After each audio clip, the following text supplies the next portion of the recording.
Thanks for joining us this afternoon, evening. Do I have mine on? No.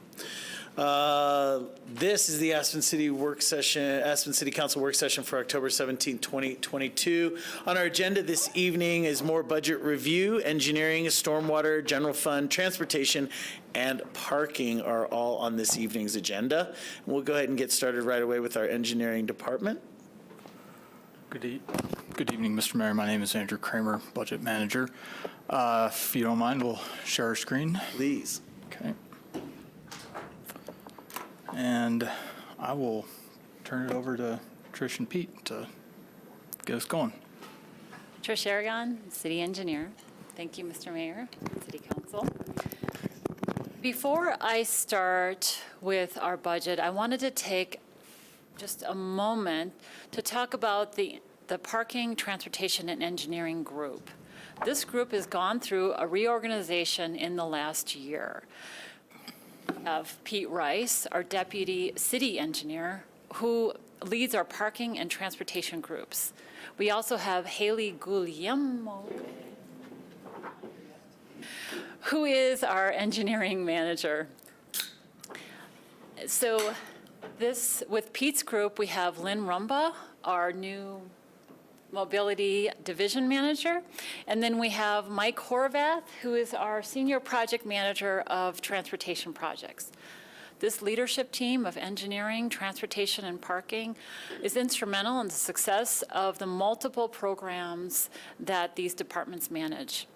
Now, these programs focus on safety for the traveling public, along with the goal of managing traffic coming into town, traffic within town, and protecting the river from impacts in town. So now that these three groups are together under one umbrella, we're able to improve the efficiencies not only across these teams, but provide alignment for traffic and transportation policies. And quite frankly, it really makes sense to have these three groups together. With Lynn and her group's focus on mobility, not only with transit, but also micro-mobility, that's so crucial in reducing our reliance on single occupancy vehicles. Then there's Debbie Zell and Blake Fitch's group that focus on how our roadways are kept safe and how we maintain the necessary vitality in our core through the administration of our various parking programs. Now, engineering and its management of road infrastructure supports both parking and transportation. So having all three of these departments aligned helps us connects us under this shared vision. Now, I do want to point out, as Pete and I present our budgets, departmental budgets, you'll see several capital projects. And many of these projects are designed in-house through an engineering team that's led by Mike Horvath's group. So by designing these projects in-house, it not only saves the organization a significant amount of money, but it also saves savings on our schedules because we're not reliant on consultant availability. So with that, we can go into our Compass wins. This includes the Pepke Transit Hub. At this location, we have the Garmisch and Main Street bus stops. And these are the second most utilized bus stops in the city. And it's one of their busiest non-signalized intersections. Pedestrians were required to cross 5 lanes of traffic. And if you were on the north side of Main Street, you had to kind of peer over a bus, because most likely there was a bus stop there, and you had to peer over the bus before you could see traffic as it was coming along Main Street, before you felt it was safe to cross. And lastly, there was a heightened concern at this intersection because of the number of kids that utilize this crossing here because of its proximity to the yellow brick and red brick for that matter. So when completed, this project will improve access, comfort, and safety for all users of transit, bike share, car share, and it'll make it safer for pedestrians and bikes. The other success of this project was a $650,000 grant called the Multimodal Transportation and Mitigation Options Fund. So that was a MMOF grant that was awarded by CDOT. So the MMOF grant or program seeks to promote a complete and integrated multimodal system, which, as Lynn Rumba described in our grant application, the project was a model of an integrated multimodal system. This project is slated for completion, or the majority of this project is slated for completion at the end of October. The bus stop on Main Street, that will be open at the end of November.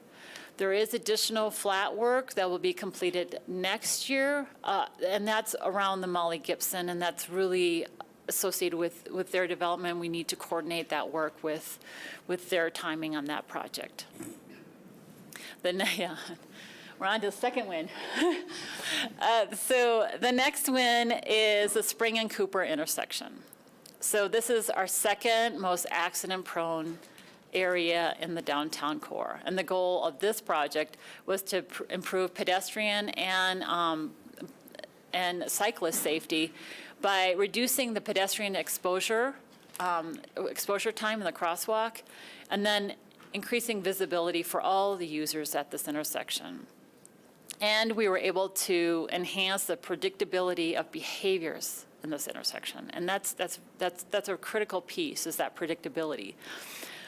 Because although the year is not over, so far we've been successful in reducing accidents at this intersection by 60%, and we've also reduced the near misses at this intersection by just around 20%, just above 20%.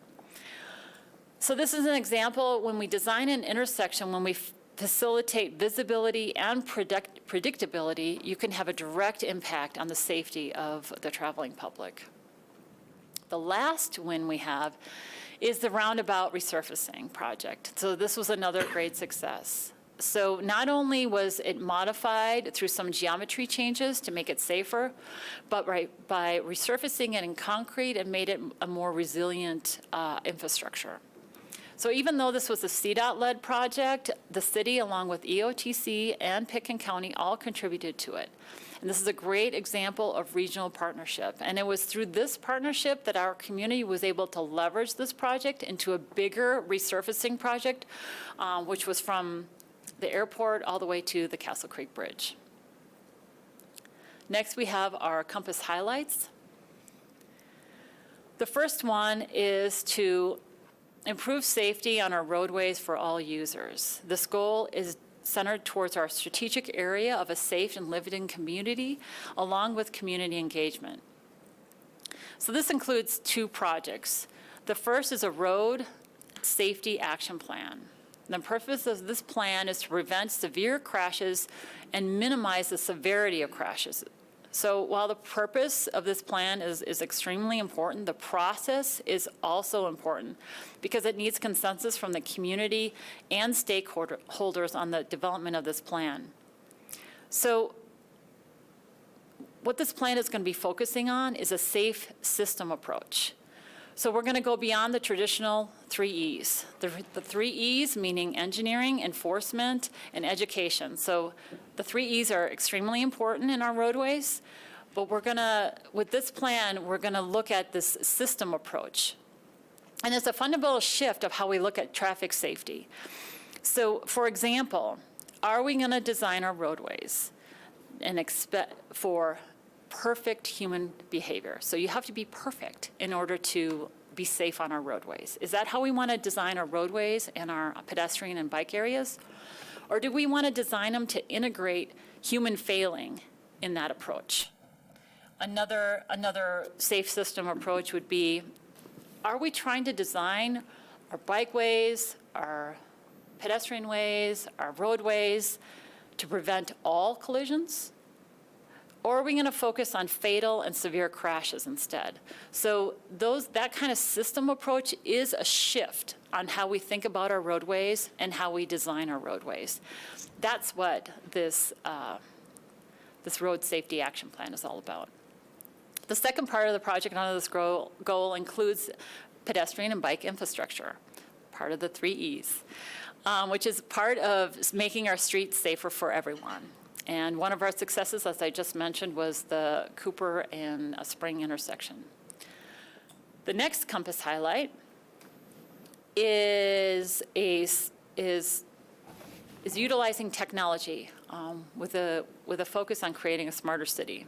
So this has a smart customer-focused strategic area and includes creating integrated, intuitive data system to communicate with our existing data. So there is an FTE request associated with this goal that we'll talk later when we get into supplementals. This compass goal includes connecting our existing systems to GIS.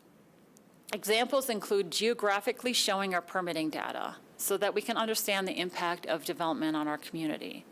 This goal also increases the application of data-driven solutions in our traffic patterns.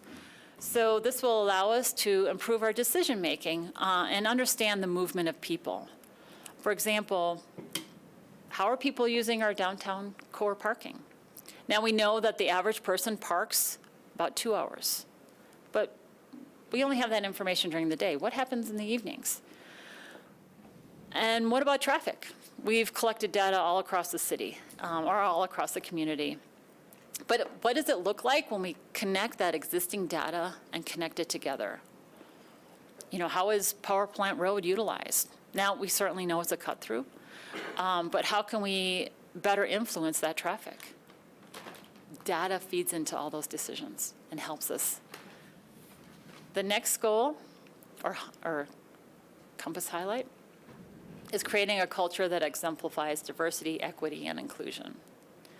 So this aligns with our smart, customer-focused strategic area along with community engagement. So as part of this goal, we're developing an equity analysis tool to ensure that projects are inclusive. It's going to be a decision-making matrix that will promote and recognize equity, and it helps us make a deliberate effort to include minority voices in the outreach of our project input.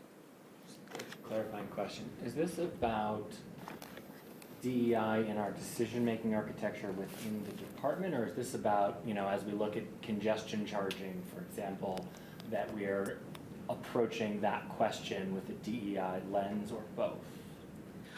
This particular part, there's a departmental part of it, but the part that I'm talking about now is the external part. Okay. Correct. Thank you.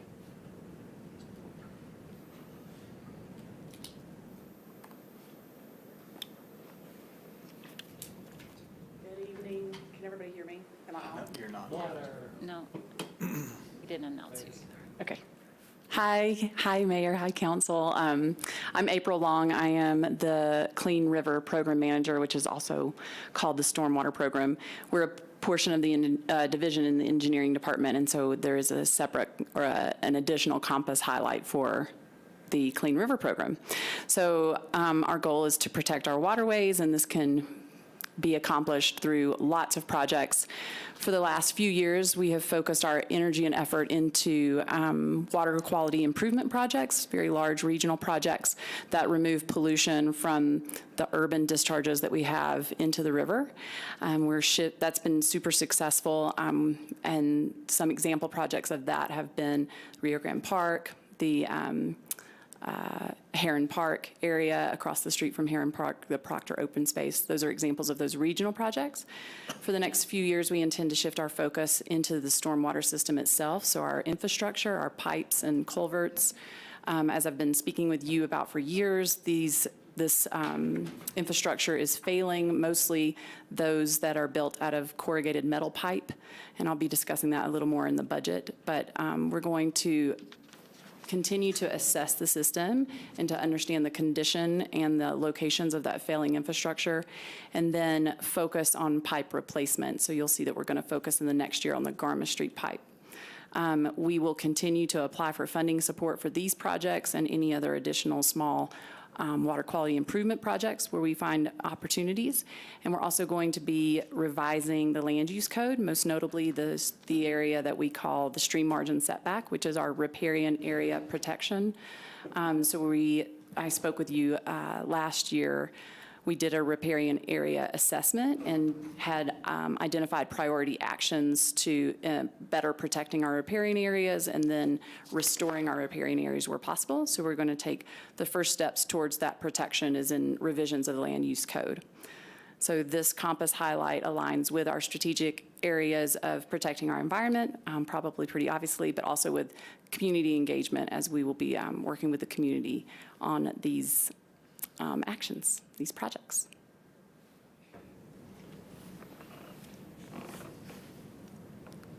Thank you.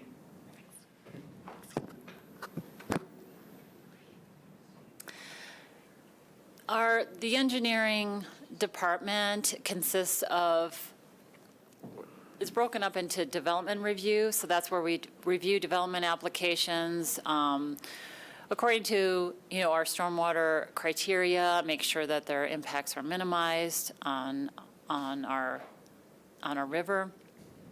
Also, inspection and enforcement, that's our construction mitigation program, and also inspection associated with the right-of-way itself. So when you're doing improvements in the right-of-way, we want to make sure that it meets our standards.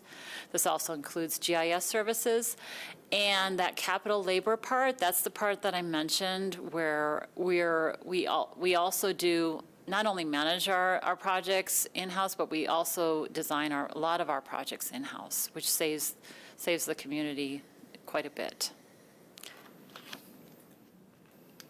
Our revenues are associated with, recapturing those costs associated with our building permit reviews. So, we're reviewing for stormwater, and those impacts, and also construction mitigation impacts. So that's where our revenues come from, and it also comes from encroachments themselves. So if a construction project wants to utilize the right-of-way for staging, and we have rules on how much space they can have and what that looks like, but if that site is going to utilize the right-of-way, they pay a fee, and that's also included in our revenues here.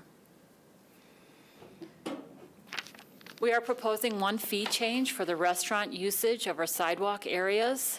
This change will make the fee consistent with the fee that we charge restaurants using the mall spaces.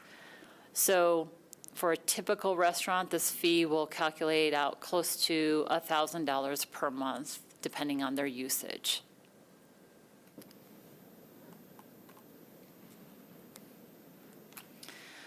Again, similar to how Andrew described it a few days ago regarding community development, the building department and engineering, we're split third, pretty close. And so, The one thing I will point out, it's not really specific to this slide, but just in general, when Trish mentioned earlier that they have sort of reorganized and sort of reconceptualized the department in terms of management and functionality. There were some changes that got made, particularly on the allocation of individuals, and those will be seen on FTEs, and those will be seen in the numbers in these budgets. So they're not, the impacts were marginal, but they sort of flow through into the budgets themselves, especially on the FTE distributions that we'll be seeing as we go along. Trish, can we go back just a second? We're talking about the fee changes for, I'd like to put it on the council's mind to consider public right-of-way for al fresco dining as a permanent part of our policy. I think that other communities around the world are using those. I know that there's going to be, there will be discussions about and harping about losing parking spaces, but I'd like us at some point to circle back and think about that, because we had it during COVID. It was widely accepted and people really appreciated it. And every town I go to has al fresco dining and public right-of-ways, it seems. So I'd like to have that as a topic of discussion as a permanent change sometime in the future. Do you mean year-round, Ward? Well, I can see it year-round if we don't use If we don't plow the snow anymore. greenhouse gas producing heating elements. I'll be happy to take a look at it. I mean, I just went through Durango and their big historic Main Street, and it was closer to the evening, and it really looked desolate because there was all these empty, unlit up al fresco dining places where nobody was. And it was blocking other stores. And I mean, I just think there's a lot to that in terms of second floor buildings, people who are paying a lot for a storefront maybe being blocked. I'm real happy with what we're looking at here with sidewalk fees for potentially being on the public sidewalk. And I'll entertain the conversation. I just want to say, I've seen the downside of it. And there's places like New York City where people are saying these things aren't well cleaned, they're causing insects and rodents, and people are using them for late night conceptual activities. And so, I've been hearing pros and cons. I mean, I certainly agree with outdoor dining on someone's own property or even the sidewalk, but I'd like to take a bigger look at it. Yeah, it's going to require a deep dive, and snow removal in the wintertime might prohibit year-round usage of the public right-of-way. But, and all of your objections need to be addressed. And Well, they're just concerns, that's all. Yeah. But I kept hearing from a lot of retailers last year why they couldn't rent parking spaces too. And so we'll have to think about all the implications. Thanks. Love to talk about it. Sarah, is there a time where that discussion will come back to us on our schedule now, or do we need to add that into something? January? We would look for it after the first of the year. Yeah. For sure. One of the things I'm actually working with community development on right now is there's sections of codes, whether it's miscellaneous calculations or others, that need cleanup work. And so we've been looking at when to schedule to review those with you coming up soon. And I think we were trying to shoot to have that conversation either in December or in January. So maybe we can pair these two together. Thanks. Great. Thanks, Ward. We do have a supplemental request, as I mentioned earlier. This is for a GIS analyst. This has been a temporary position for 5 years now. This request converts this temporary position into a full-time position. Last week, Sarah hosted a retreat for all the division managers in the city. And during that retreat, one of the top needs of the city's departments included data. And the role of our GIS program is to take data and transform that into information. For example, in our GIS portal, we have 1,400 total items, such as a layer, a map, or an application. When I say a layer, that could be a tree, the tree layer. It could be our streets layer. When I say a map, that could be our zoning map or any of our other various maps there, and an application similar to our map Aspen application. So these 1,400 items were created over the past 30 years, because we've had GIS in our organization for 30 years now. And in the past year alone, this organization created 400 items out of those 1,400. So as you can see, our need for data is increasing at a phenomenal rate. So some of the things that we're doing is displaying building permit information graphically. We do departmental requests to fly our drone for their projects. And then we've also recently loaded the three-dimensional building facade in our system. And that's what this picture is from our GIS system. So you too can drive around town virtually and look at our town from any view you want to. And you're not limited like you are in Google. Anyhow, this position will support these ongoing needs, along with providing support for our parking and transportation departments. Tricia, in this regard, I've been on the GIS site, easily get lost, often can't find where I was the last time I was there.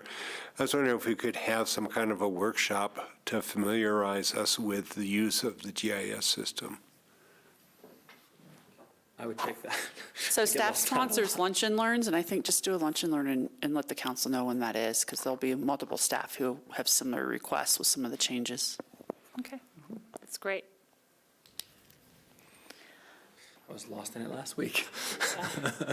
I'm very supportive of this request and making this a permanent position. It's an information society now, and more and more of our decisions are or should be based on good data.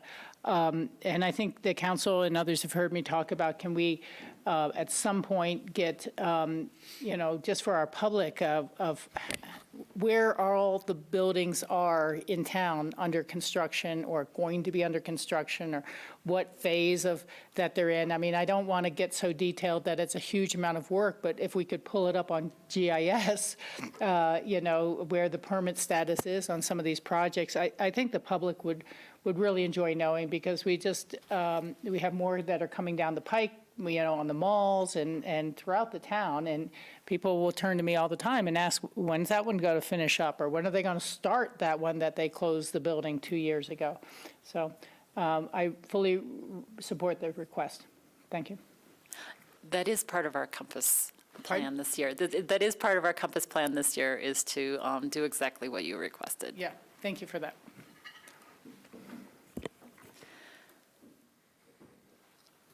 Our other supplemental request includes a $50,000 contribution from the city to underground a specific section of overhead power line that straddles the city-county boundary line in the Mountain Valley neighborhood.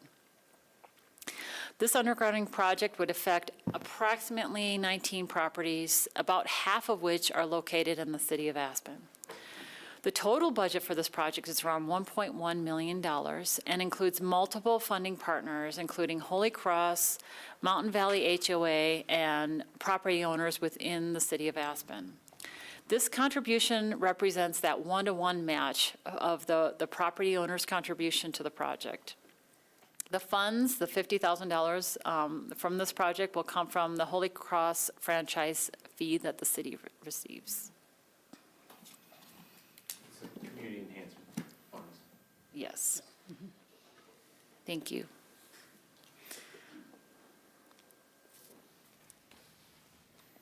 Council members, let me know if you have any questions on that one. If you recall, we've been lobbied for a few years on this, and my response has been, we need the HOA and the owners to be much more involved, and I feel like they've done a great job in coalescing around a solution. Yeah. And quite frankly, they need some help from us to help leverage partners over at Picken County Yeah. to be a financial partner in this improvement as well. I can be supportive of it. Yeah, I support this. I know that we've had discussions about this with homeowners in the area, and I know that I've discussed this with Holy Cross, and they're seem to be willing to finance it and have it paid back through billing on their electrical bills. So those avenues are open to us, and I support this. Yeah, I think it's one of the last sections that's both city and county, but one of the last sections of the city that's not undergrounded. And from the prior discussions, there were concerns that, similar to California's big wire fires being sparked by overground electrical, this would be a wise thing for our future. So I'm fully supportive.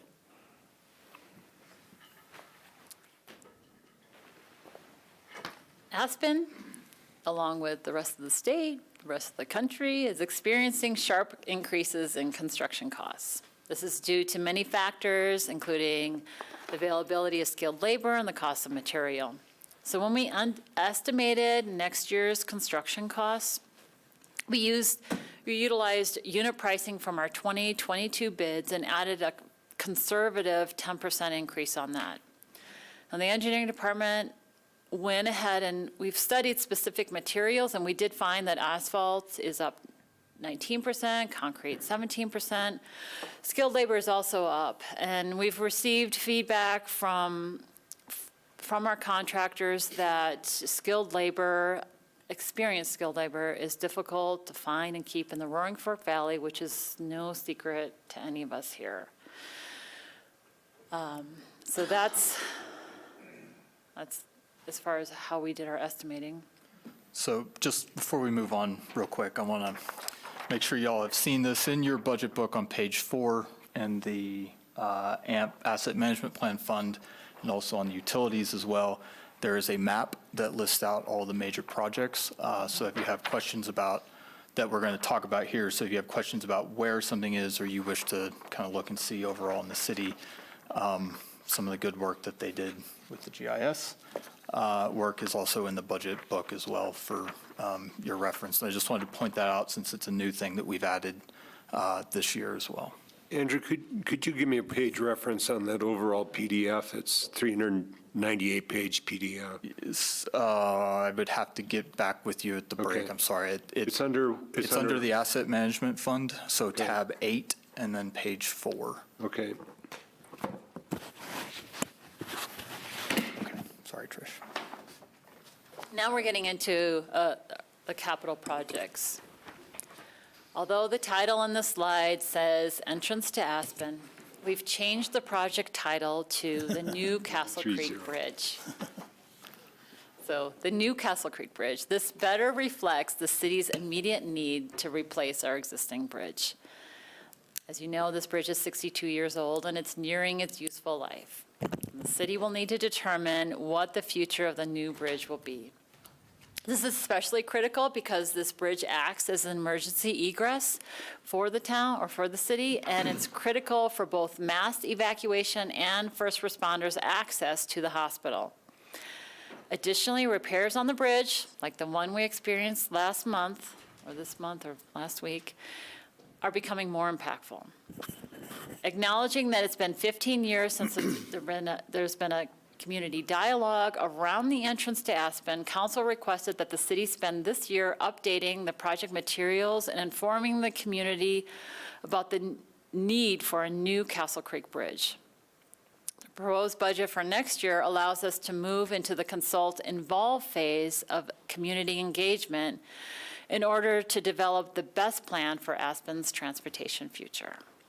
This includes obtaining and considering feedback, along with including the community on options moving forward.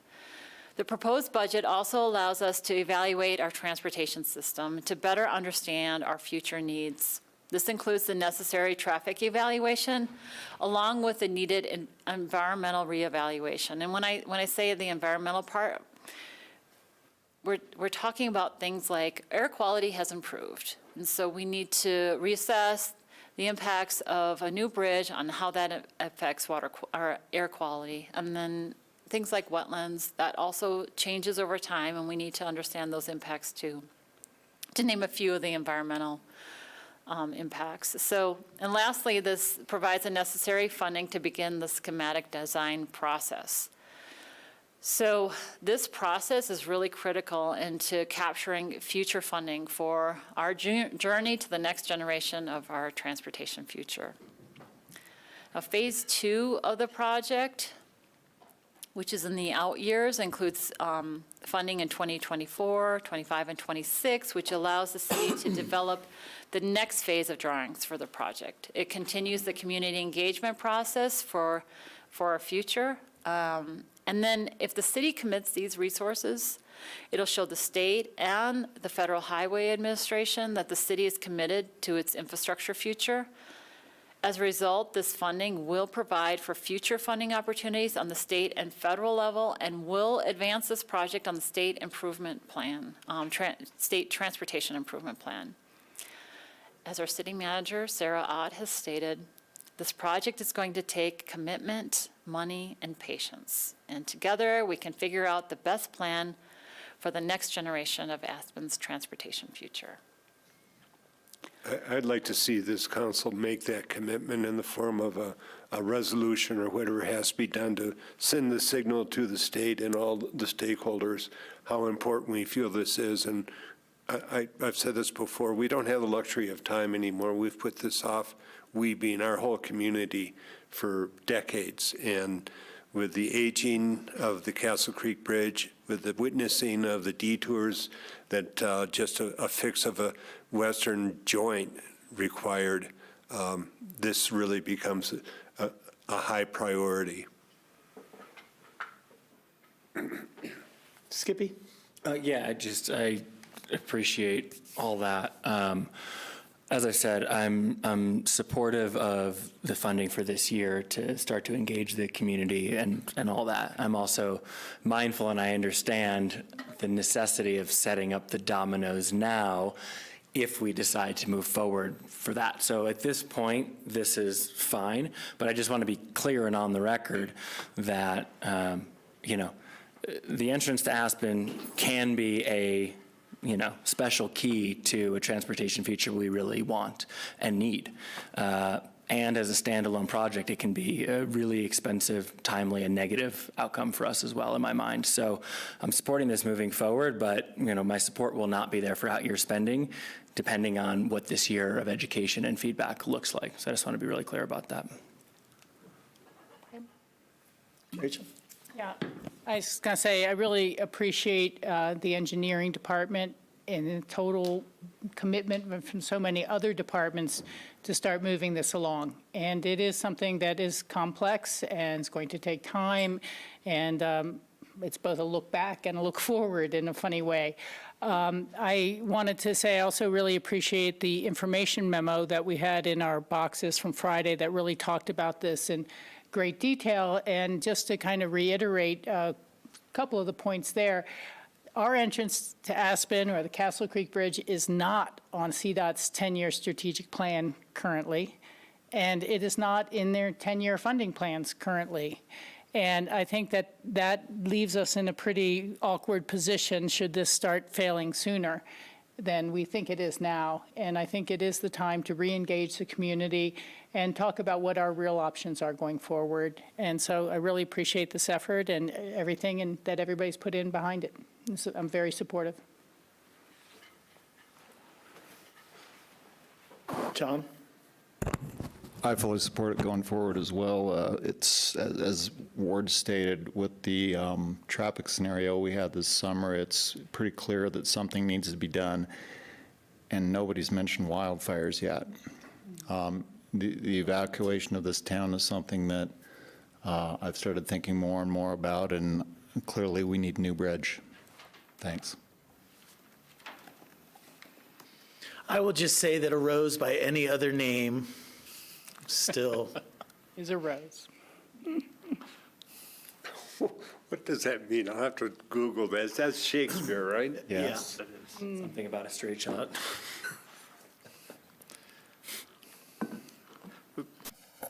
Before we move on, I just want to jump in here to, if you haven't had a chance to read the informational only memo, I highly encourage you to do that. There is absolutely a need to understand whether the community supports the preferred alternative, and to know that rather quickly, and to not complicate the preferred alternative with lots of tweaking either. Because if not, that means we're starting over. Mm-hmm. And starting over, the timeline of starting over versus the lifespan of that bridge don't necessarily line up the way we need them to for this community. Yeah. So I just want to be clear that the delay that the community has put us in a place where we're getting boxed in. And the Federal Highway Administration and CDOT could come in and build whatever they want, potentially, without our community's involvement if we take too long. Yeah. And I don't want to put our community in that position. That's a really, I can't emphasize enough how big of a risk that is. And the rules for a new record of decision versus the version done in 1998 are quite different. Yeah. And so we have to be willing to accept that what we might want as a community is not permissible under the rules today that we were able to get back in 1998. So there's some definite risk with the notion of opening up the record of decision for redoing it, because it's a start over. Mm-hmm. So I just want to be clear there. The second thing is that I think with this public engagement process, I met with staff again today, and I just felt like we aren't moving quick enough, and I was asking why they felt like that. And so just, I want to give council heads up that I'm putting a supplemental in for $200,000 in your fall supplemental to move this work more quickly for the community involvement process. Because we need to really make sure the community understands the preferred alternative so they can give us the thumbs up or thumbs no down on it, and that we can let them know what the pros and cons of that choice are in terms of the timeline. We won't know costs, because if they say no, we don't know what the other alternative is to be able to price it. Right. But we need that clarity at the staff level, I think, to be able to move this policy issue forward. It is no longer about traffic convenience. No. It is about having a safe infrastructure for our community, from my view. Thank you. Thanks, Sarah. it is the state's highway after all, you know, as much as we like to think of it as our main street. And you go to California and a lot of other places, and they've lost control of their main streets, you know, and they're just a freeway going through a town. Our record of decision was created in such a way to give us the tools to control traffic growth in the future. And while there's many who still would like or believe in an unrestricted 4-lane, I think that trying to maintain something that will control traffic growth and offer easy mobility to people is our best shot at the long-term future. Thank you. Yeah, I mean, I'd be interested in how this works in with other transit solutions, as well as, you know, this picture says it's so great because the line stops at the roundabout. So I'd be interested in seeing how this, you know, integrates with everything, more than just kind of this snapshot. You know, it's interesting because this project started off as really transit-oriented, wanting to build light rail, mass transit up and down the valley, and it's morphed. It's changed a little. Now we're talking about, you know, the emergency egress that may be needed. We're talking about different placeholders for different actions. So it's a little different for me on this project. I am supportive of moving the information campaign forward, and I would love to have a vote in March. That'd be great. Yeah. That'd be great. Yeah. No, I agree with you, Tori, that it changed from light rail to bus rapid transit, you know, based on what Right. our community and our valley could afford. And like I said, I'd be interested what improvements can be made down the highway as well. Yeah. Thank you. The next project is the Park Avenue Infrastructure Improvement Project. Over the years, the city has considered ways to improve pedestrian safety in the Park Midland neighborhood. Park Avenue sees heavy pedestrian, bike, bus, and vehicle traffic throughout the year, but there's nowhere for people to walk, except for in the middle of the street. And this can be particularly dangerous, especially in the winter when the street is icy and you're trying to navigate snowbanks. As a result, in 2019, council directed staff to work with the neighborhood to design a solution that made this corridor safer for the traveling public. So we did an extensive engagement and outreach program. And let me go through some of those numbers when I say extensive. 1,100 emails gone out to the people who subscribe on Aspen Community Voice on the Park Avenue page. 300 flyers. 237 contacts, including responses on Aspen Community Voice, and over 50 one-on-one meetings. And this doesn't even include the one-on-one meetings that are scheduled outside of scheduled outreach meetings. So Pete's been knocking on a lot of doors. The design of this corridor has been completed. And the design elements include a shift in the roadway to accommodate an attached sidewalk on the east side of Park Avenue. It also includes much-needed storm infrastructure improvements. This summer, especially, this corridor experienced extensive flooding. And this is due to the lack of the storm infrastructure in this section of the street. So this project will be implementing a portion of the Smuggler Hunter Master Plan in this area, which includes the storm main line. So this will allow the adjacent property owners to utilize the system to minimize their own flooding and minimize the flooding on this corridor or the street itself. Move to the next. Any questions on that? No?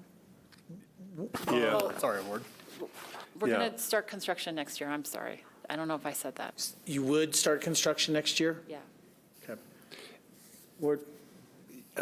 I know that this Park Avenue, every right-of-way, it seems, is landscaping right up to the road, and that the road width is limited, it's difficult. I travel this nearly every day in the wintertime on the bus, and I still think that a one-way on Park going towards Highway 82 and on Midland going towards Red Mountain would give us enough room to have a separated walkway without huge construction and taking back some of that landscaping that individuals have put into it. And I don't know, maybe the horses left the barn or whatever on this, but I still want to mention my preference on this. Thanks, Ward. I supported doing the living lab over here and wanted to see what that one-waying of each street, Park and Midland, looked like in practicality and on the ground. And we weren't able to get to that. So I have my reservations about this as well. It's almost $2 million. In today's dollars, that's just not that much anymore. But for just so much less and so much less concrete and infrastructure building, we could have tried the one-ways, and we didn't, and I think we should have. I have a couple questions about this if it's to move forward. Number one, all the construction that you're suggesting here, it's all city right-of-way. Yes. And then is there, I don't recall any of the depictions we had of it from our packets when we talked about this previous, but is there a treatment of that intersection? Is it Hopkins that comes across the bridge? And is there treatment in this plan for that intersection?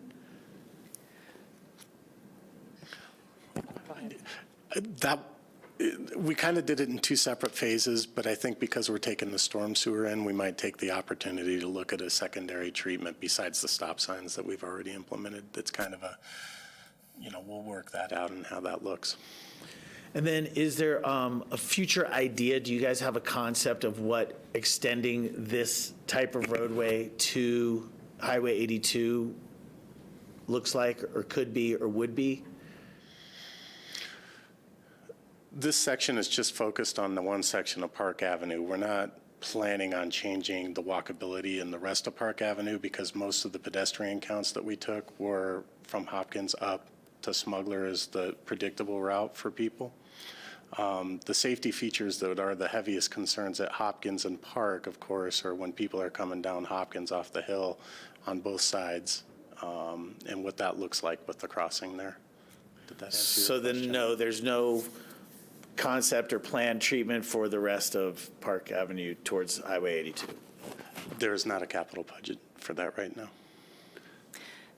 The only part that would feed into that is is when a property comes in for redevelopment, we do look to see, how sidewalks can be incorporated, because this is our intent is to extend sidewalk all the way to Main Street someday as part of our master planning effort.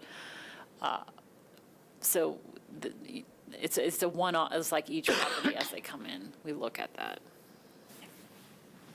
Just for clarification, this is just from King Street and Park down to Hopkins, including the stormwater drainage that. Yeah. Yes.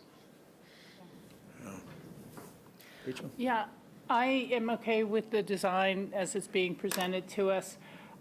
Frankly, I've never liked the idea of the one-way roads on either side, and if I remember this debate going back and forth, as soon as one thing was chosen, the neighbors on the other street would say, no, we don't like that, and back and forth. And it's true. I mean, you create a new loop traffic that you just wanted to go home the way you used to, but now you've got to go up Park and then back down, or vice versa. So you can have the effect of increasing traffic that people have to circle around to be able to get to where they want to go. Nothing's perfect here, and there are people who built in the right-of-way, and I wish they hadn't, but they did. And there's a point at which public safety and maintaining the street scape is just more important to me. And I do see a lot of people just heading in over the Hopkins Bridge once they get down to that part. So I'd like to see more sidewalk come along as people redevelop. And, you know, I've always asked for that. What are the pieces where people have committed that they will pay for it once they redevelop or something, or once they can connect on either side? But so many people got away with not putting in a sidewalk because they didn't want it to be a sidewalk to nowhere. And so the net result is you have, you know, a lot of missing chunks. And so I know this one's something that's been going back and forth since I first got on this council. I'm kind of glad to see something settled and it move forward. Yeah, this is just a 2-block section, I think. Yeah, but the underwater stormwater management, I think, is a expensive and critical part of that. Yeah. Mr. Mayor, I do want to make a clarification when you said, or when you asked about this all being in right-of-way. It is all in right-of-way. However, there is one little section that we have an agreement, the property owner has agreed, but we are planning on acquiring a small section of right-of-way as part of this project, and we already have the agreements in place for that. Is that at the intersection at the top of the hill? Where is that? It's where that triangle house is. It's kind of like Yep, this. right on the corner there. And so that is the pinch point of this Yeah, project. it's difficult. It's only a couple feet that we need in that location, and that was the best that we could come up with for this alignment. So the property, we're under agreement, but there isn't an acquisition associated with that's small little piece. Interesting. And just so you know, we'll come back with an info memo that looks at all the impacts to landscaping. That was obviously the biggest thing we heard in our outreach. We've been working with the property owners that are directly affected. They know about what we're doing right now. Once we get to the finalized type construction, we'll have something that shows you exactly the impacts on all that.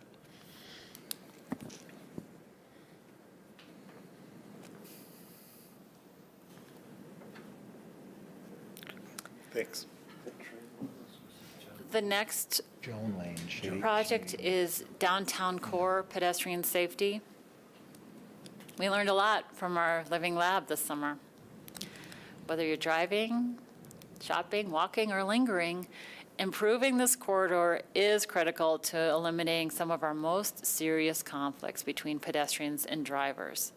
This includes wider sidewalks and improved intersections. Next year's budget will provide 1 block of improved pedestrian space starting from Hopkins and proceeding south to Hyman.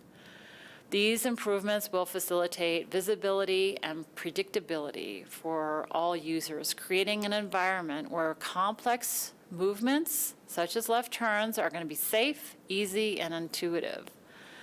This budget will provide safer areas for pedestrians, but does not include bike infrastructure. The out years of this project includes continuing that corridor from Hyman down to Cooper. Additionally, we'll be coming back November 1st to further discuss the results of the Living Lab. I just have a quick question that just came across my head from the last slide in the Park Avenue. When the sidewalk is installed, whose responsibility is it to clear the sidewalk? The adjacent property owners.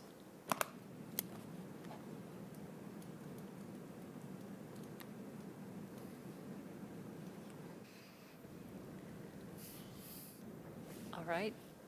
That's the rules in this whole town. Oh, yeah, the only reason I bring it up in this case is, like, I know that the snow plowing on that street is a challenge as it is. The current sidewalk that does exist there at the corner of Park and Hopkins would be a bear to clear for just some resident. So I don't know, I'm trying to think about the rest of that stretch. I think most, but maybe not all of those are lived in. So, When we work with the streets department when we start adding continuous sidewalk like this, similar to, how we did on Hopkins. We added sidewalk, and the streets does work to modify their removal practices. So they'll actually,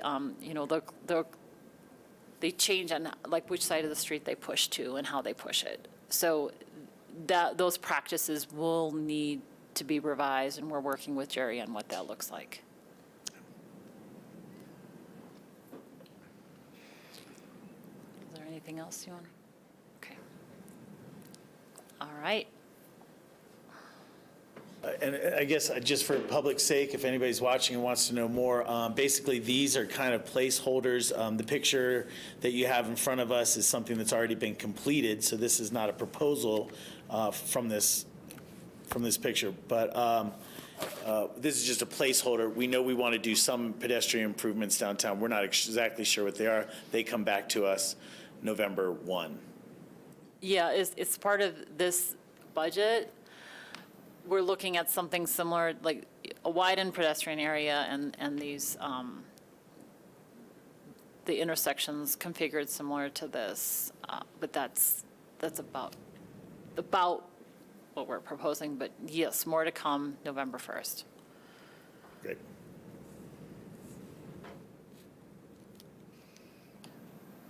This is part of our regular concrete replacement throughout the city.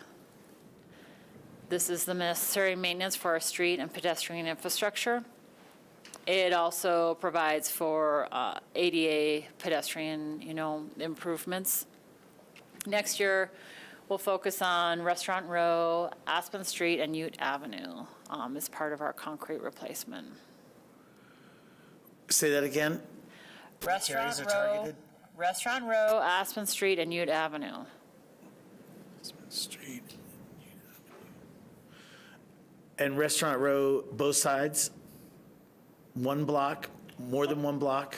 One block from Mill to Monarch. Mill to Monarch. And that is also slated to get repaved through the asphalt project as well.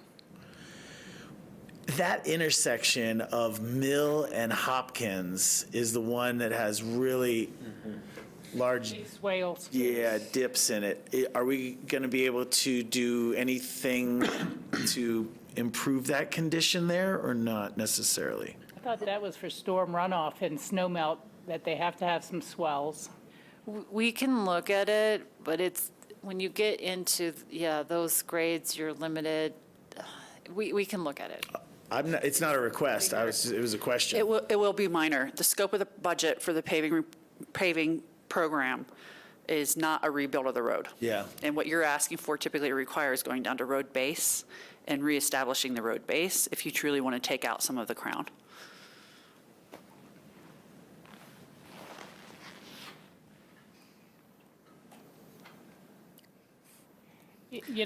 The one thing I would say is the intersection, and I will forget the names, but with Hopkins and where the White House Tavern is, that one's pretty prime for some bulb outs in the future.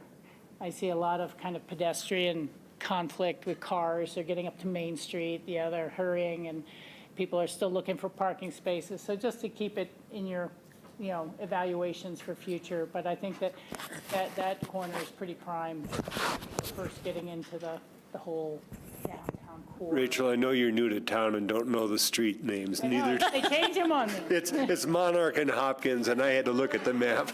Okay, that's the corner, but that would be prime for some bulb outs to be considered in the future. John, do you have a comment there? I was just going to say, as we all know, we do still have people standing in the middle of the street taking photos and getting backed over by trucks with their beepers beeping. It does happen. Not, Darwin it's a Awards. real concern. I'm not taking it lightly, but a lot of unaware people. Yeah. Understood. Is this the time where I would ask you things like scheduling? When do you think you're doing the Hopkins improvements? How long does it take? What season are you choosing? It'll be in the spring. Yeah, it'll all be completed by May 31st. By May 31st? Yes. Commencement starts in April? Weather permitting, yes.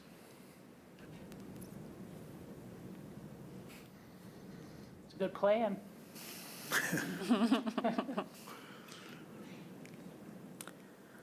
Okay. Next, we have the Helm Street improvements at the Yellow Brick. The roof drainage system for the Yellow Brick currently drains into a failing dry well in Helm Street. This results in water damage not only to the Yellow Brick, but standing water in Helm Street itself. During the freeze-thaw cycles, this turns to ice on the roadway, and this is where parents park and drop off their children. This project includes installing the necessary storm infrastructure to protect this critical community asset. And by having the water drain properly, it also provides for a safer roadway if you're, for those who walk on this street and park on this street.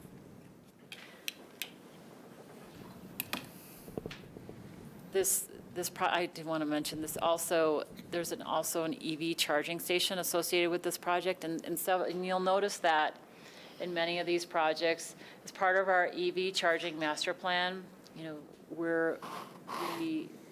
we look at those areas where it's in the plan and we're doing a project at the same time. It just makes sense to put in those EV charging stations at that time. So this is one of those locations where we're working with the climate action and installing an EV charging station in this area.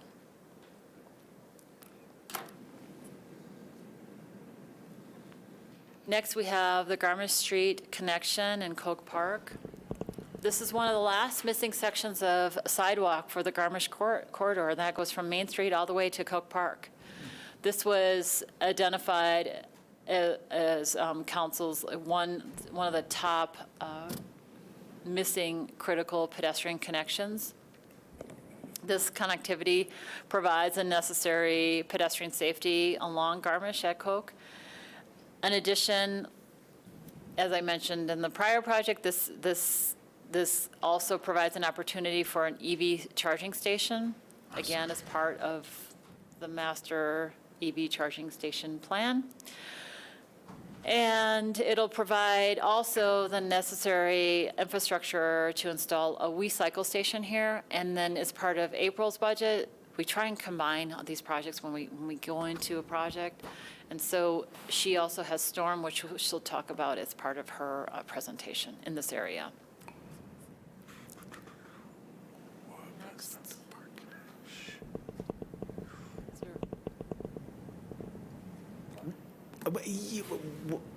Sidewalk? What? Yeah, along Coke Park Okay. and along Garmisch, on both sides of Garmisch. But in this particular section, it will be along Coke Park. I'm just surprised because for that budget, I'm surprised. Well done. Well, you're going to hear about a really large stormwater project that is bearing the brunt of the cost of this corridor, these few blocks. Okay, so you're tying in. Got it.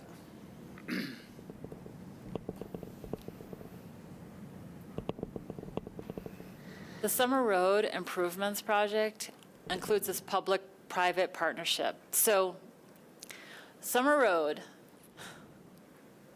this part of it, so there's two parts, or there's two entities, so you have the road surface itself, and then you have the retaining walls associated with the road.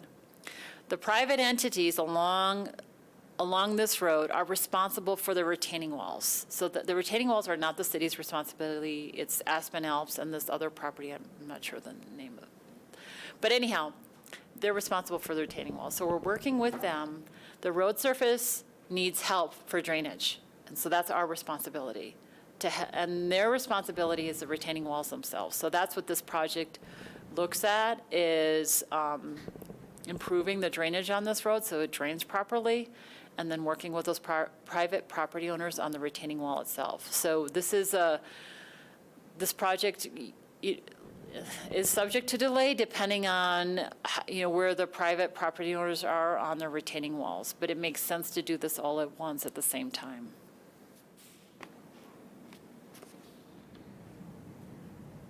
The next is the EV charging station. So this is, Climate Action presented the charging stations themselves as part of their budget. This is the infrastructure to the charging stations. So this is an interdepartmental capital project, not only with Climate Action, but also the electrical department.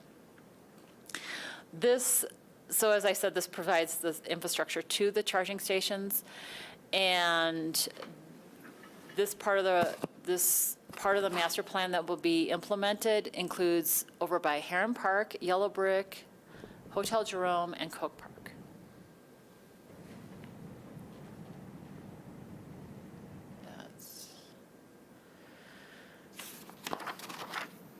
The rest is really our capital maintenance projects, signal maintenance, bridge maintenance.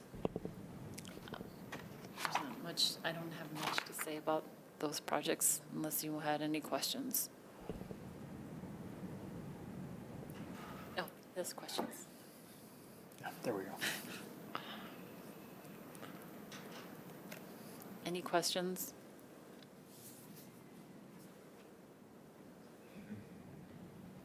Everybody looks super happy. I don't know, no questions up here. Were there projects you were expecting that we didn't go over, right? We went over the largest ones today. Were there other expectations? Did we miss anything? I had one question on the Mountain Valley Electrical Program contribution. Was 50,000 their full request from us, or did they request 150 and it's just a recommendation for 50? So I'll take it. They wrote the supplemental for me. I never received a specific dollar request until last Thursday. Okay. And that's when I said, hey, I've presented my budget. I feel the 50,000 I've recommended. It was based on matching the Aspen residents' contribution to the project as my basis with that cap of 50. And certainly there's been a lobbying effort that I've encouraged the HOA to reach out to you directly if they felt like that's how they wanted to spend their time, and for you to decide. The community enhancement fees, we keep a running tab on them because we can only spend them in a certain way. The balance of that's about $172,000 right now. Typically, every other year or so, we take those funds and move them into the general fund because they can be used for beautification. And a lot of those, the correlations we make for that change are downtown enhancements. So flower planting, additional trash cans, whatever it might be of that nature. But that's certainly council's call. We can let you know there's $172,000 in that fund rate, or in that account, if you will, right now. And I'm having current conversations with some of the parties that are involved in this. Yeah. There are still other funding opportunities, so we're trying to work on those.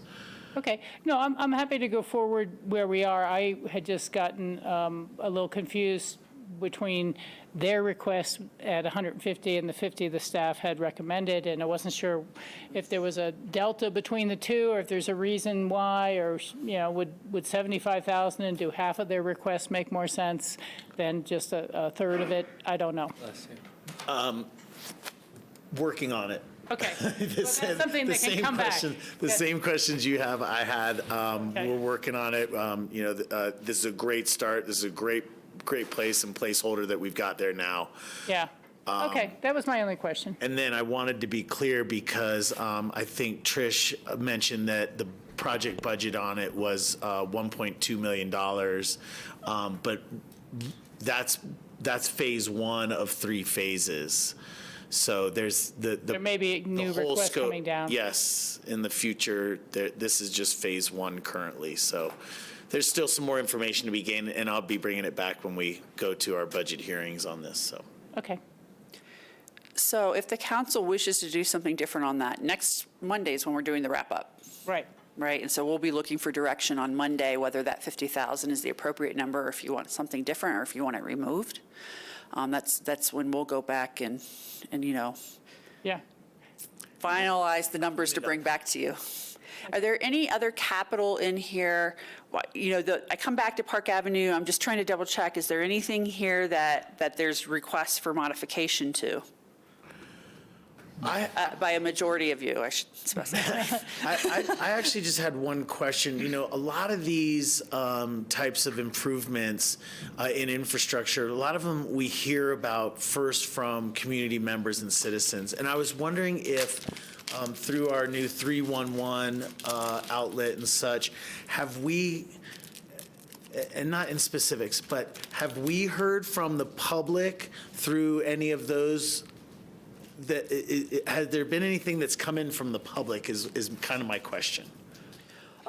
Quite a few of these come from the complaints. I'm going to let the engineering department answer that, but quite a few of it come from, I'm having trouble with ponding water on my property, Yeah. or I keep seeing people slide through this intersection.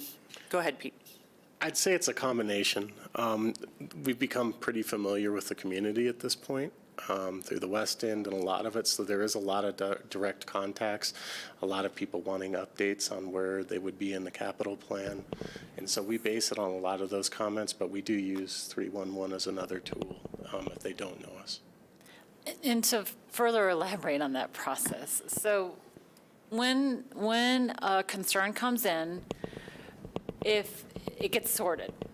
Okay, so if it's a pedestrian and traffic safety concern, that goes one route through our pedestrian and bike safety team, and that's how it gets evaluated, whether it needs to, whether it's an immediate, thing that we can do, or is this something that will feed into a bigger project.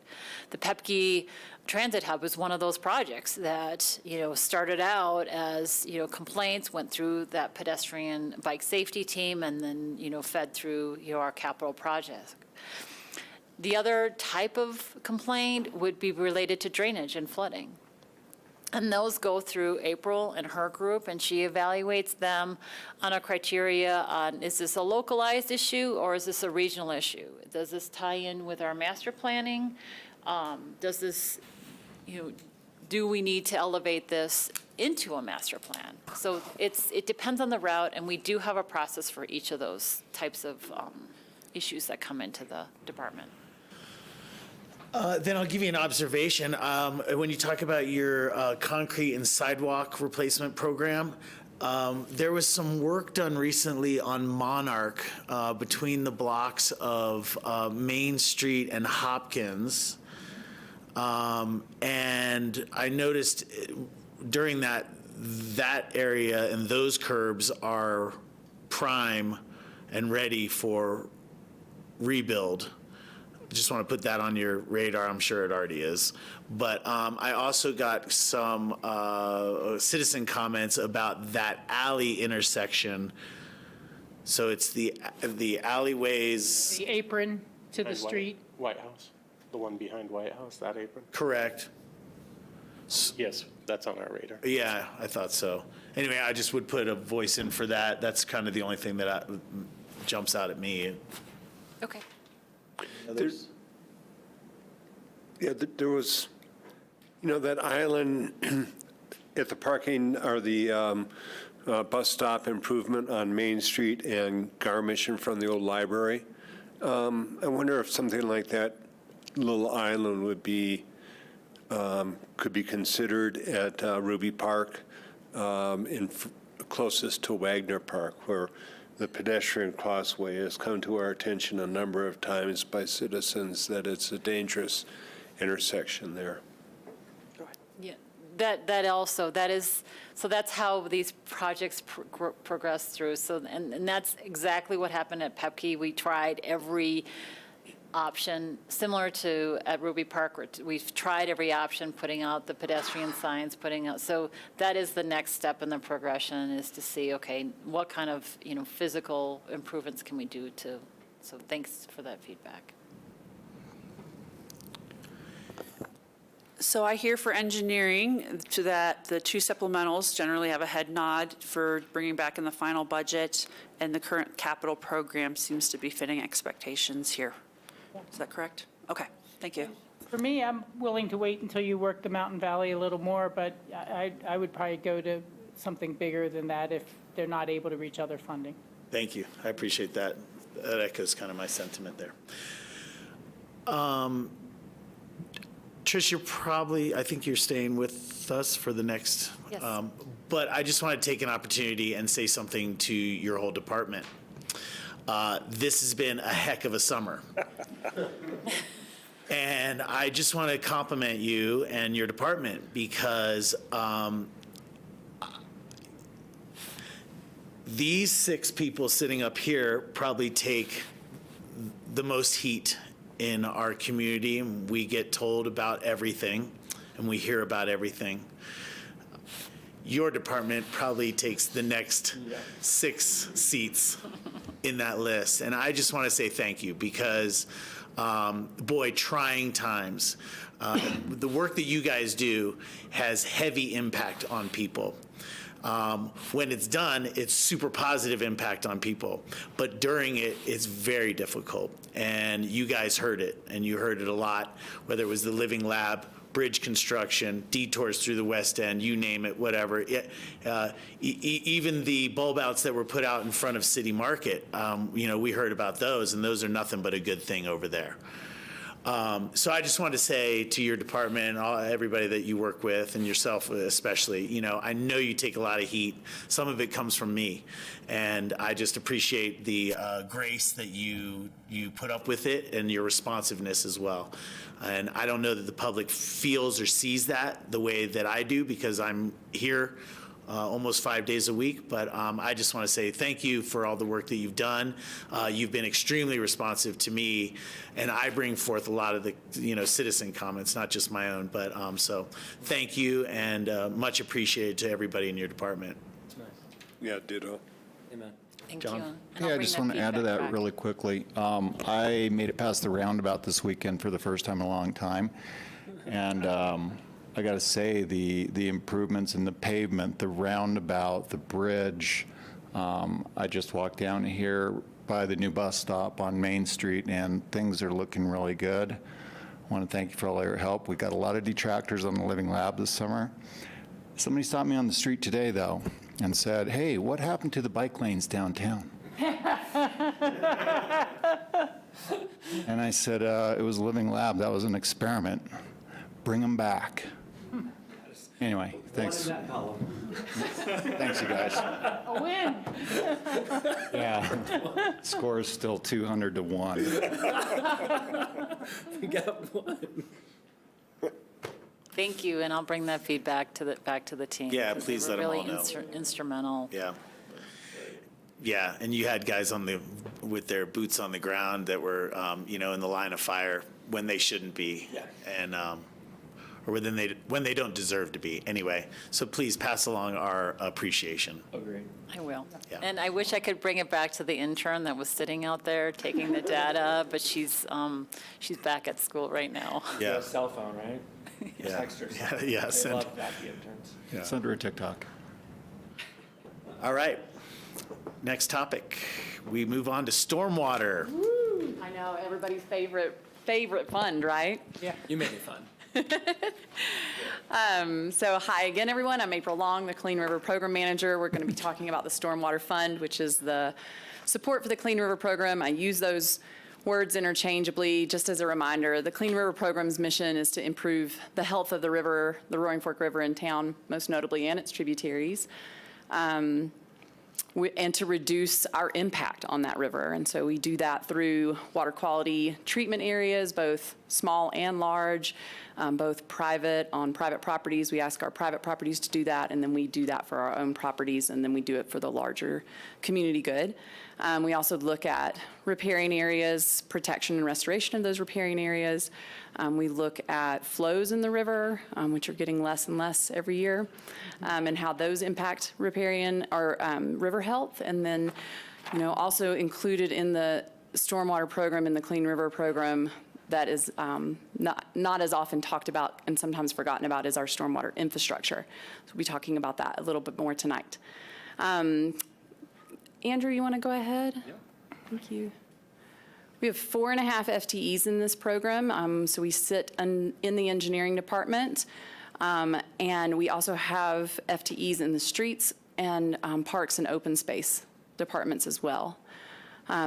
I remember last year this council decided to decrease the parks and open space staff that are funded from this program and return that funding or receive that funding from the Parks Department, but that is for maintenance and care that is given to those large water quality treatment areas. Go ahead. And our income for this, the revenue for this fund is primarily generated through a 0.65 mil on property taxes. And that has that has been increasing in the last few years as those property tax valuations have gone up. And that's been really great news for this fund, as you remember many conversations that we've had about the health of this fund. And so we definitely needed that property tax valuation to go up, and that's been an improvement for the fund. We also received ARPA funding for 2022 and 2023. So that is something that we were going to pursue and will be pursuing more federal funding for this program. There are also supplemental funding, portion of building permit review fees and construction mitigation fees come into this fund as well. I just want to point out on the ARPA funds, that had initially been proposed to be split 50-50 between Stormwater and Kids First. Since a couple of the projects in Kids First sort of changed in the scope and nature of it, we've put all of the ARPA, eligible ARPA funds into Stormwater to be able to accelerate and increase the amount of projects that we're able to do in this fund. Yay! So looking at our expenditures, we operate with a budget around $600,000, increasing slightly for the next few years. This pays for, again, those labor costs and then other repair and maintenance programs that we have every year. The majority of our expenditures is in our capital projects, which will be coming up next. You can see that, there's a large request in 2023 that I'm going to request, that I'm going to discuss in just a second. And then smaller request moving forward for 2024 through 2027. Those are primarily for the replacement of aging infrastructure. I'm looking at this, projecting this out on basically a block-by-block replacement of aging infrastructure.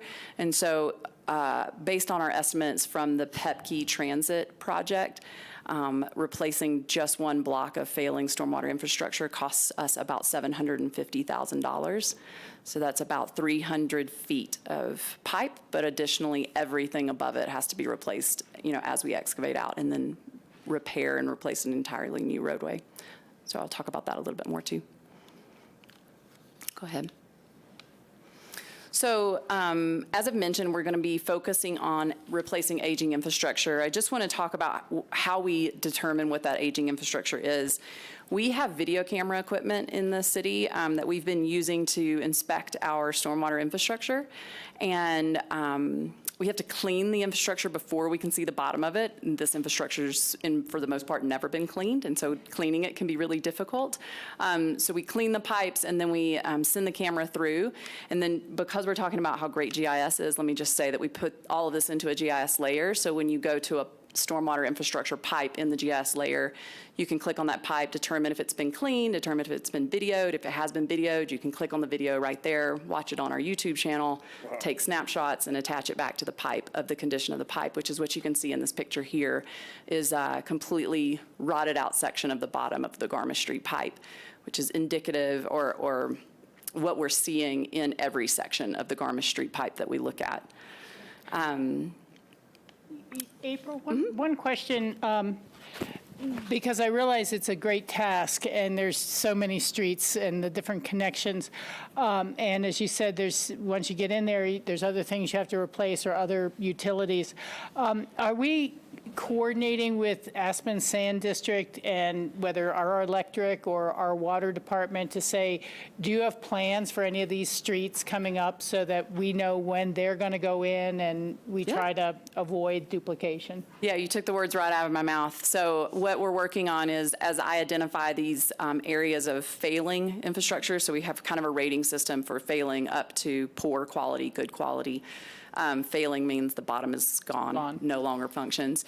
And so as I identify these failing sections, I am going to meet with, and had a meeting this year, but intend to meet annually with all of those departments to say, here are the sections that we've identified for replacement. Where are you intending to replace your utilities, your infrastructure? Yeah. Can we coordinate to be sure that we're only in that block once?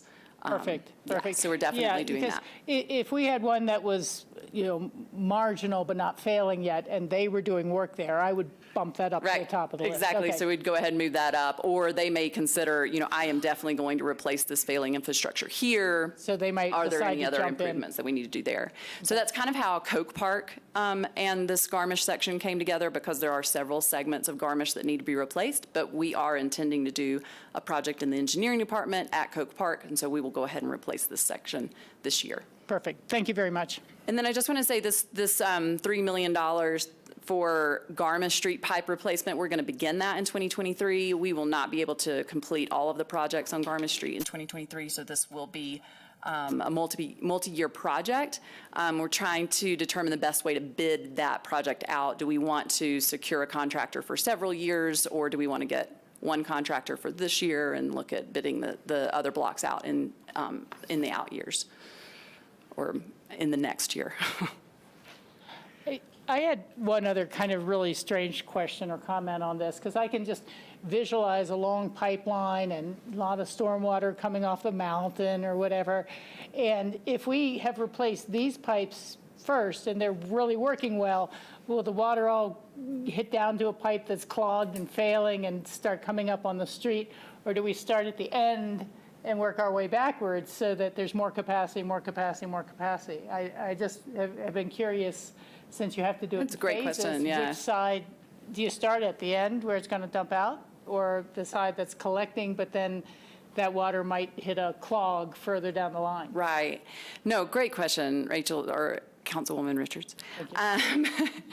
We definitely prefer to start on the downstream end. And so in Garmisch, we have replaced and upsized the mail trail pipe, if you'll remember that, a couple of years ago. And so that was a segment that needed to replace. It's the most downstream segment of the Garmisch connection. Okay. We're going to be doing the segment next to the red brick next year. So in addition to that part at Coke Park, we're going to be doing the one by the red brick as well, because we have the yellow brick and red brick projects coming into that segment. So working our way up, ideally, unless there's opportunities like we just discussed. Ideal. Okay. And we'd only do that if the sizing is correct, because you don't want to put too much water into the pipe. And then as for blockages, we have videoed Garmisch's pipe, and we don't have blockages, we just have segments that are failing like that. Okay. Great Thank question. you. Thanks a lot. I really appreciate that. So that's the focus for our project for 2023. I mean, that is going to require a lot of time from me and other staff. So that's our only project. I do think it's important to just check in with the council, though, on the recommendation I've made to not put the ARPA money in the Kids First Fund, since we don't have a timeline for capital construction of a new facility in that fund, and move it over into here, which I saw was your next highest need area. And I just want to make sure we've been completely transparent with you and that is supported. Well, the only thing I would say is that this is one major infrastructure project for this year, but we have failing stormwater lines across the city. And so I'm glad to be able to bump something up this year, but we don't know we have far more to do.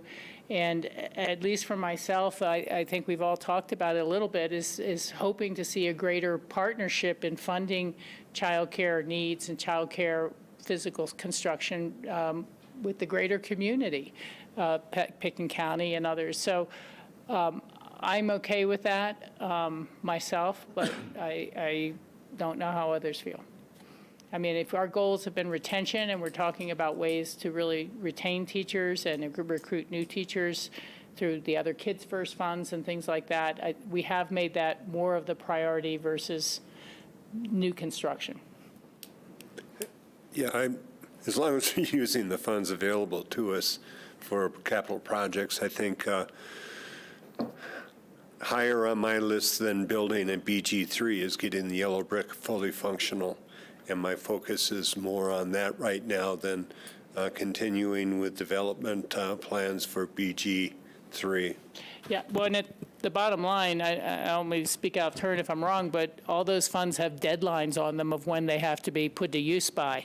So Correct. The ARPA funds do, and that's part of our concern and Yeah. why I'm recommending So do if we're it not here when you building a have work to childcare do center right now. on deadline, we'd lose them. So I'd rather use them in stormwater. I fully support it. Thank you. Great. Question for you on this. I assume that a lot of runoff comes off of the mountain. And do we work with the Aspen Skiing Company in maybe some of, their participation or responsibility in some of the runoff that's coming through town? We've talked to CoA in the past and tried to partner with them on projects. And so most recently, they did significant improvements on their drainage system as part of the Pandora expansion project. And so we were a referral on that review where our comments were to improve these certain segments, which they certainly did. And so that would be beneficial to certain portions of the stormwater system where we see large sediment loads coming down. We have a good relationship with them, but we don't have any, we're not receiving any financial contributions from them. They are a partner with our water department in that the water supplied for snowmaking comes from our water department. And so there could be opportunities in renegotiations of that contract to look at ways that they could assist in improving our stormwater system. But we haven't dug too deep into that area.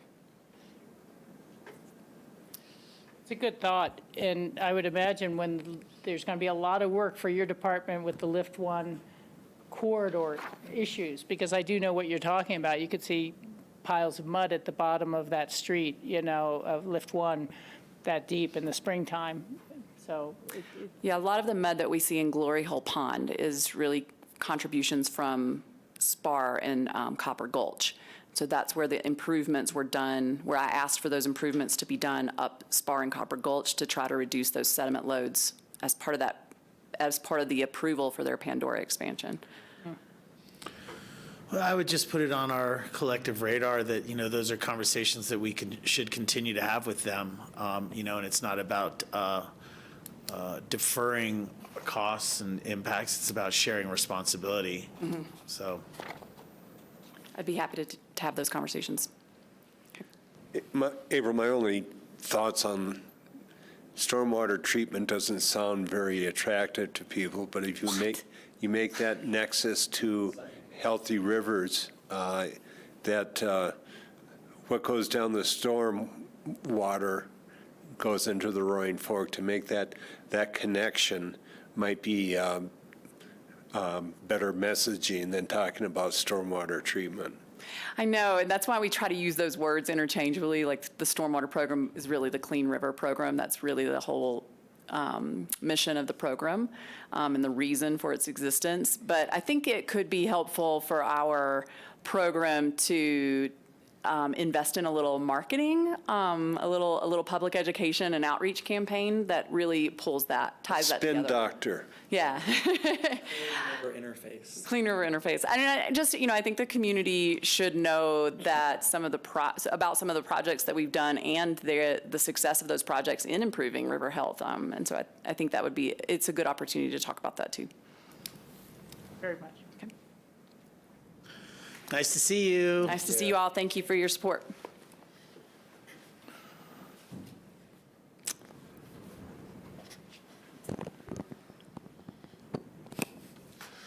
Well, thank you, Mr. Mayor and Council. We're getting to the more interesting departments now, so thanks for your times tonight. That's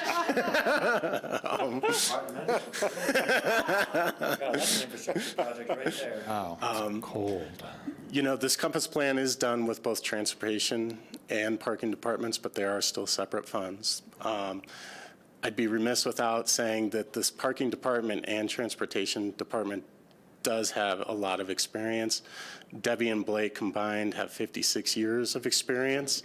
Lynn with 22 years. So the city's really in favorable hands And with did these. they give you permission to talk about their ages publicly? I mean, come on. They're overqualified, is what you're saying.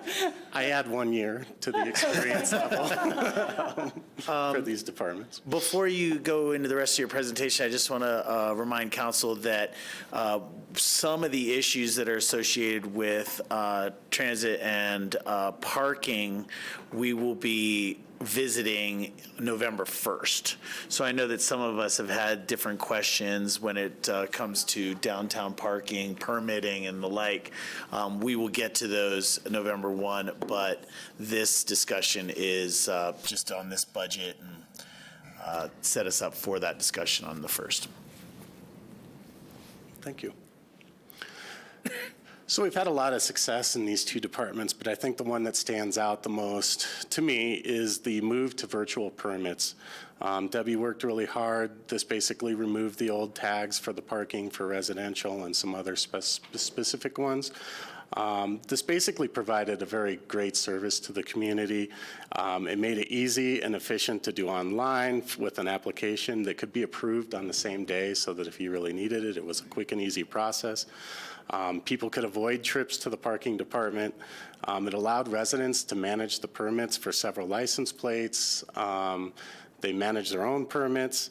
And a big one is that people stopped losing permits at this point, so they didn't have to continually come in over and over. Another Compass win is the award-winning program for reviewing and mitigating development-generated vehicle trips that's being developed with a new CDOT grant. This result will be a user-friendly interface, and it's an updated package of tools for developers to use. These are really critical in mitigating vehicle trips, and the goal of this and these tools, of course, is to reduce their impact to zero vehicle trips and to really put it on the developer, and this program's really a great program. The parking garage is in the process of implementing many improvements to the facility. And these projects are currently underway or in planning, like the bathroom is in the planning. We're getting ready for spring work. Most of this work does occur during the off seasons with less impact on the public. Our first Compass highlight is what we call Mobility for All. And this really starts to work on making services better for the community. We have great programs that are in place for mobility, last miles, and so this is really starting to focus on the customer needs and starting to work with them and make it easier for them. The first pieces are, of course, staff is reviewing the permit policy to create a better balance, availability, and equity to all of the community.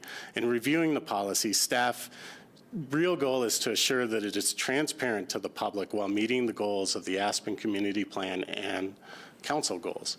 This includes, part of this is part of the special permit policy that we have heard council ask about for a few months now, and looking specifically at a few of the permits that have an impact on the city.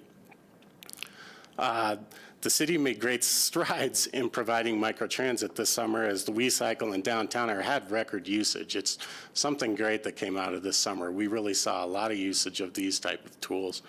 As we develop new RFPs for these services, we'll be working with council on options that really focus on still reducing the reliance on a single vehicle. We're doing a great job, and we think we can get there. And there's two programs here, WeCycle and Downtowner, that we will be revisiting you with updates to the scope.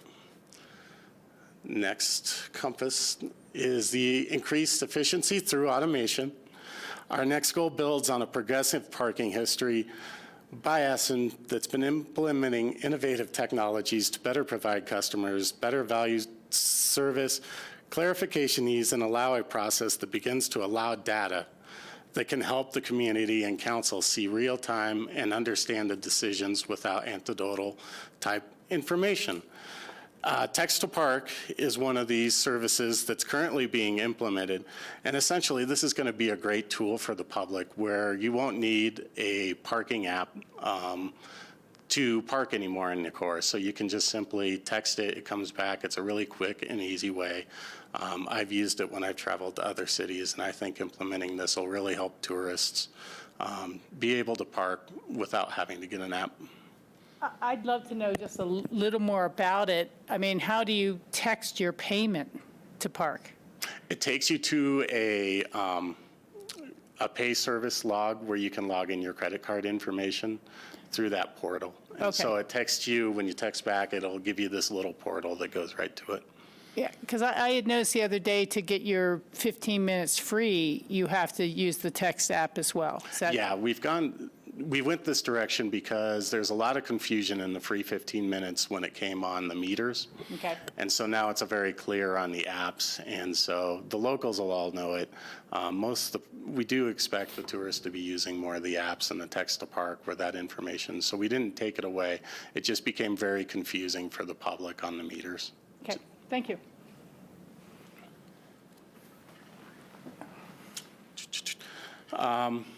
So this is exciting. Staff will soon be testing parking sensors in the downtown core in a pilot project that will allow real-time data as people park.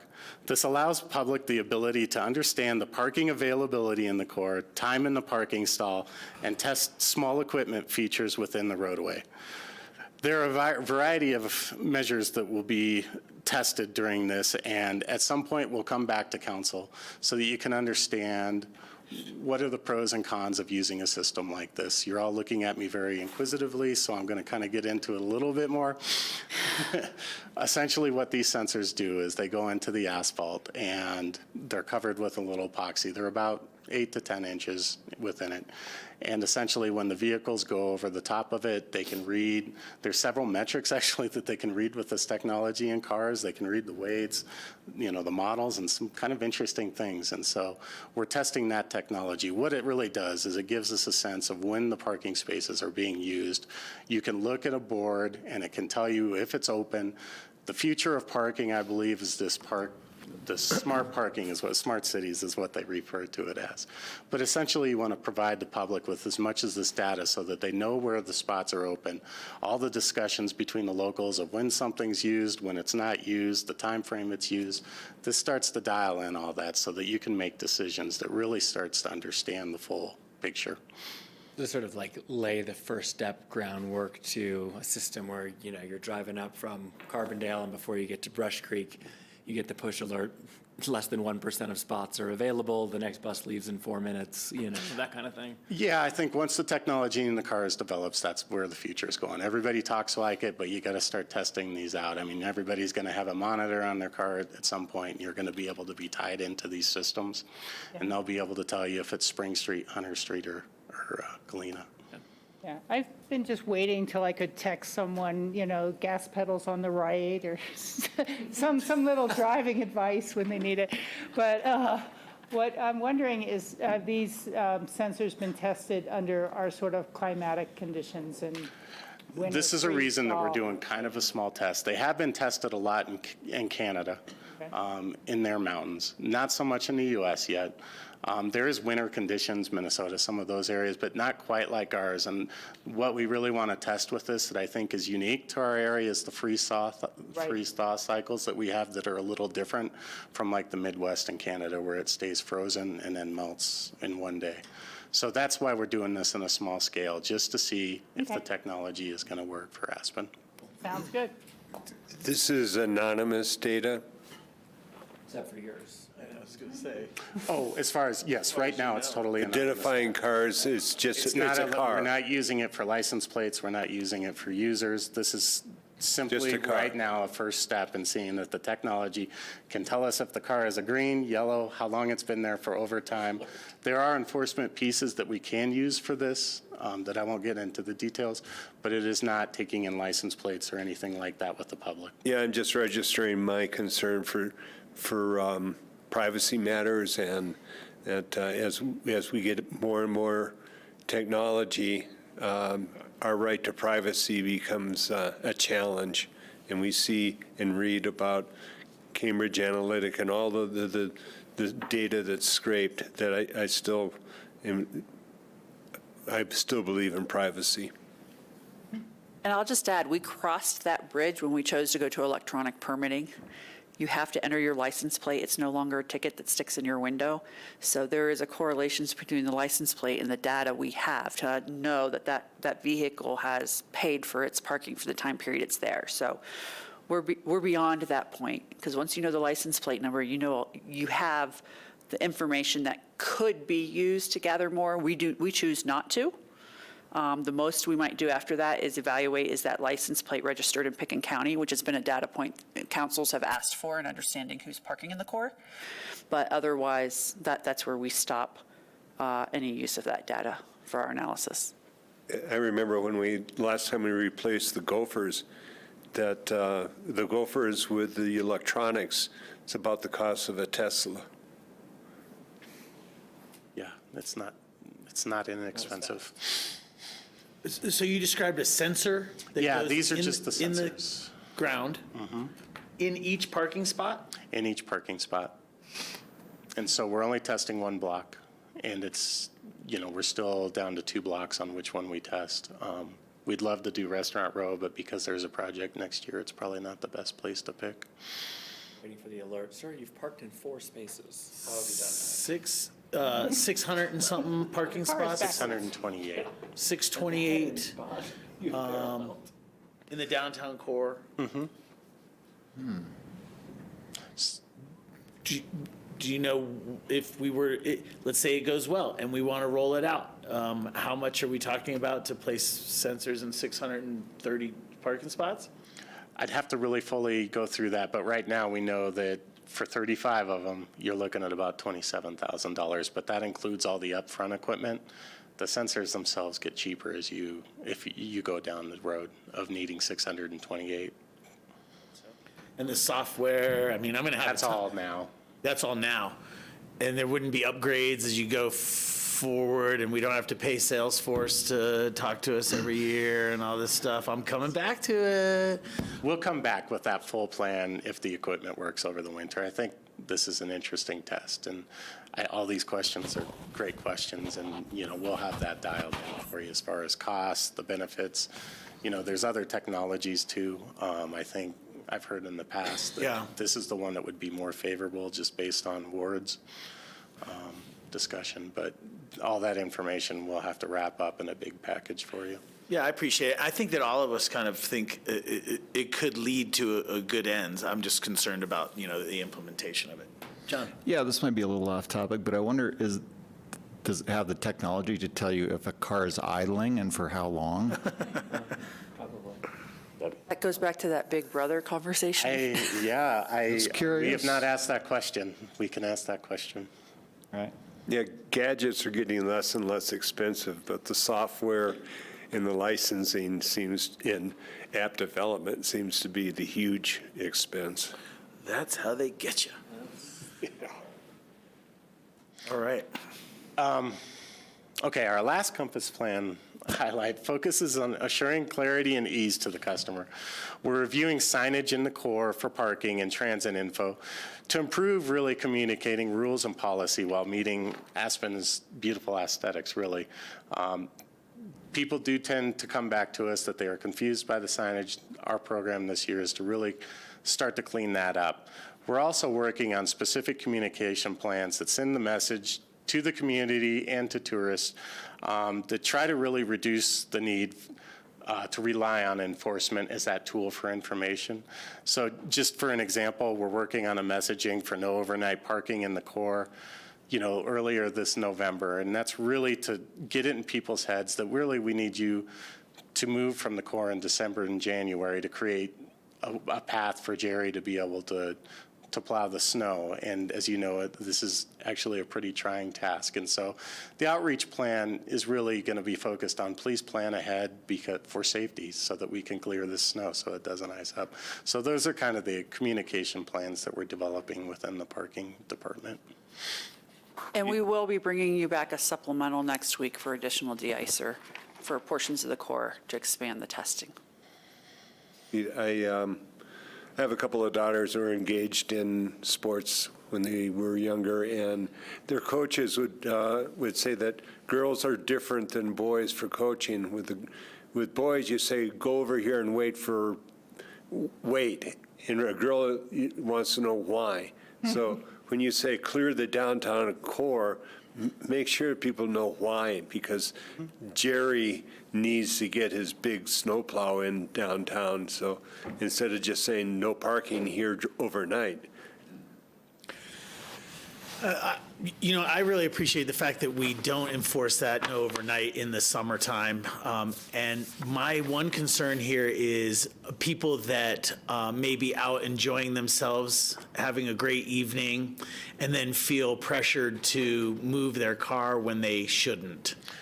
And so I just want us to have, an eye out and consideration for that as well. Denise and I have talked about that extensively. It's about planning ahead of where you are, and if you're going to have one of those nights that we'd like you outside the core. And I think that's our message. We're very aware of that, that piece of it. Well, sometimes people don't know what kind of night it's going to be. Sometimes they don't. And you know what? We'll work with that. Yeah, we've got tipsy taxi program to leave your car sometimes, things like that. So as long as you're cognizant of that as you're moving forward, that's great. Yes.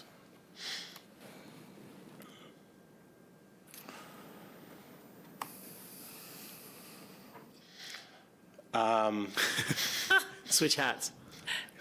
This is transportation. There's a lot of breakouts here. I mean, as you can see in transportation, most of it is structured around the mobility services and how that's broken out. Into the pay is something that only finance understands sometimes, but there's a lot of pieces here that are going. This one's pretty clear as far as which one and where they go. And this one I'm going to let Andrew take. Yeah, so the transportation on the revenue side is pretty much broken out between taxes that we collect from sales tax and lodging tax. The use taxes is a tax that we create as an alternative to sales tax, but we're moving. Pete can talk about this at some point in the future if you're interested, but we seem to be seeing more people moving away from the use tax, but for right now, we've kept that flat at 1.2 million.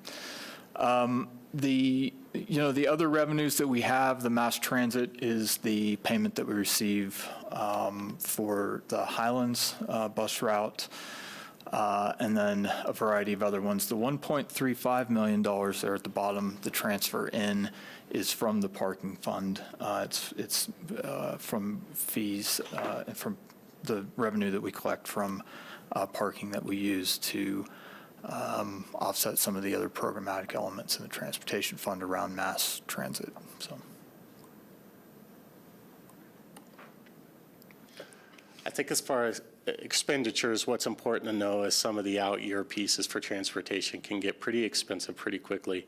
By 2030, we're looking at having 5 electric buses brought in, and they're typically over $1 million each. There's new services that you're reviewing right now that could be done for Burlingame, as well as some other services that you could be looking at in the future. Also, right now through the transportation plan, as you could see, a lot of the projects have moved to the general fund, but several of those projects like ETA are funded through the transportation. Partial splits are taken from it. And of course, we have the car-to-go vehicles. So there's always transportation gets pretty good, but right now the fund looks healthy. Peter, I was just going to ask a question. I'm trying to remember, the city routes, we pay RAFTA for those separately than the whole BRT system and the grader. So we pay for our in-city RAFTA routes from this fund? Yes. Okay. Yes, all in city. Okay. And I just didn't see the term RAFTA anywhere, so I was wondering are they just generally under mass transit or? So yes, they are mass transit. So the way that those typically work is that RAFTA collects sales tax, and then the difference between what they collect and what the actual expenditure is the expense that you see there in the mass transit line. The city routes, that's correct, yeah. Okay, great, thank you. The transfers out, is that IT and 505 or?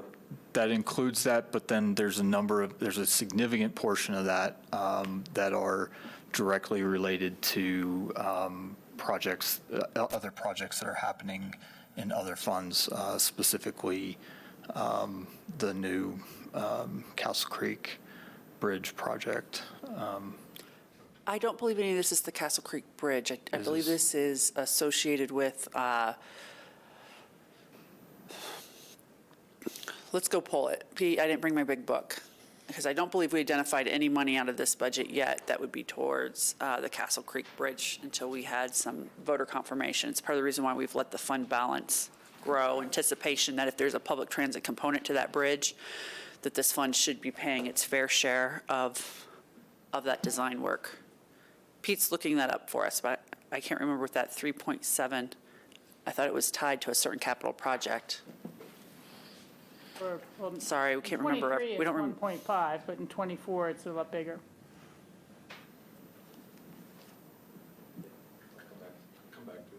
Okay, well, yeah, let's keep going. We'll come back to it. Pete's looking it up.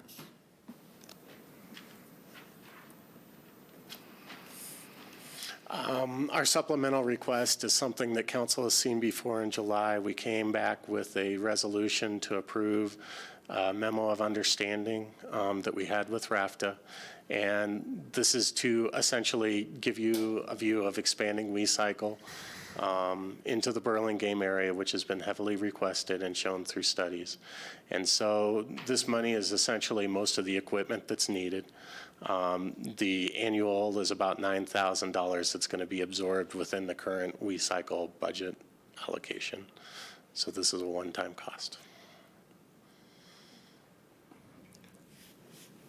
Do we own, is this cost sharing or is this full boat for these? And do we own them if we're buying them?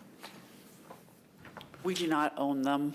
This is a capital contribution to WeCycle. Nor do we want to own them because we don't want to maintain them. There's already a maintenance protocol WeCycle has.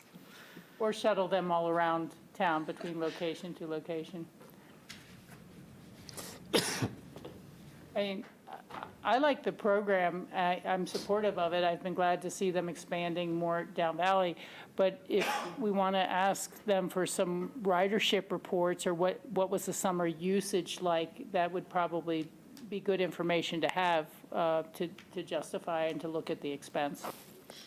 Yeah, RAFTA calls this FLAM, First Last Mile Mobility, and they contribute a lot to WeCycle along the rapid transit corridor. Yeah. Including talk of incorporating WeCycle with RAFTA, branding WeCycle as RAFTA and such. I'm just always very supportive of it. This is great. It's a great program that works not only here, but a lot of other places. I've always just kind of wondered about the equity of us funding and providing for a nonprofit, but as we all know, I mean, nonprofits operate in a lot of similar ways to for-profit businesses. And I just, I just always question and wonder about the equity for this program. Yeah, no, it's, any one of these things can be awkward when you don't have the budget of the organization that you're contributing to see who all the other contributors are. And in years past, when we were still getting those CMAQ grants for air quality, being a non-attainment area, the county would get one year, the city would get it the next and alternate. But we would often, from either the county or the city side, throw it into getting WeCycle up and going early on. So it's just, it's just like buying open space. After you have it, you have to maintain it. You have to keep replacing equipment. You have to keep it up, so. Have we ever seen a WeCycle budget? So this is going to be different, right? We have a different, we're going to be working through RAFTA on this now. So it's going to be a different style contract that goes through RAFTA.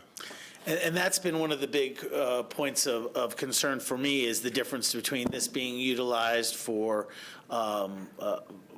bike sharing, not necessarily for transit, but just for recreation and getting about.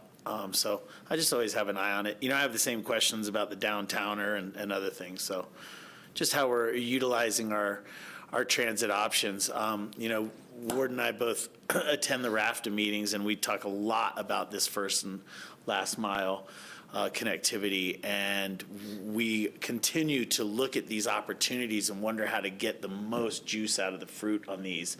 We have micro transit opportunities, we have bike share programs, we have all these things, and we just so desperately want to make sure that they are feeding into and driving transit, and not just being utilized for commutes and running errands necessarily, as long as it is really being utilized to minimize the single occupant vehicle and the like. So anyway, I just keep thinking about this and thought a lot about it over the last few months alone.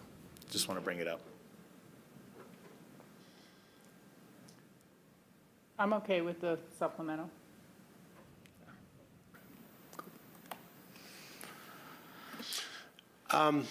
These are a few other capital. I mean, you see a lot of Ruby Park. It's a facility that requires a lot of work. The fleet transportation is actually looking at an additional car-to-go program. And then that's all I have to say about that. Unless you have some questions about those four. How well utilized is the car-to-go? I'd have to get Lynn up here. Do you want to talk about car-to-go? Please. Lynn, just sit over here at one of the open seats next to Rachel. Thanks.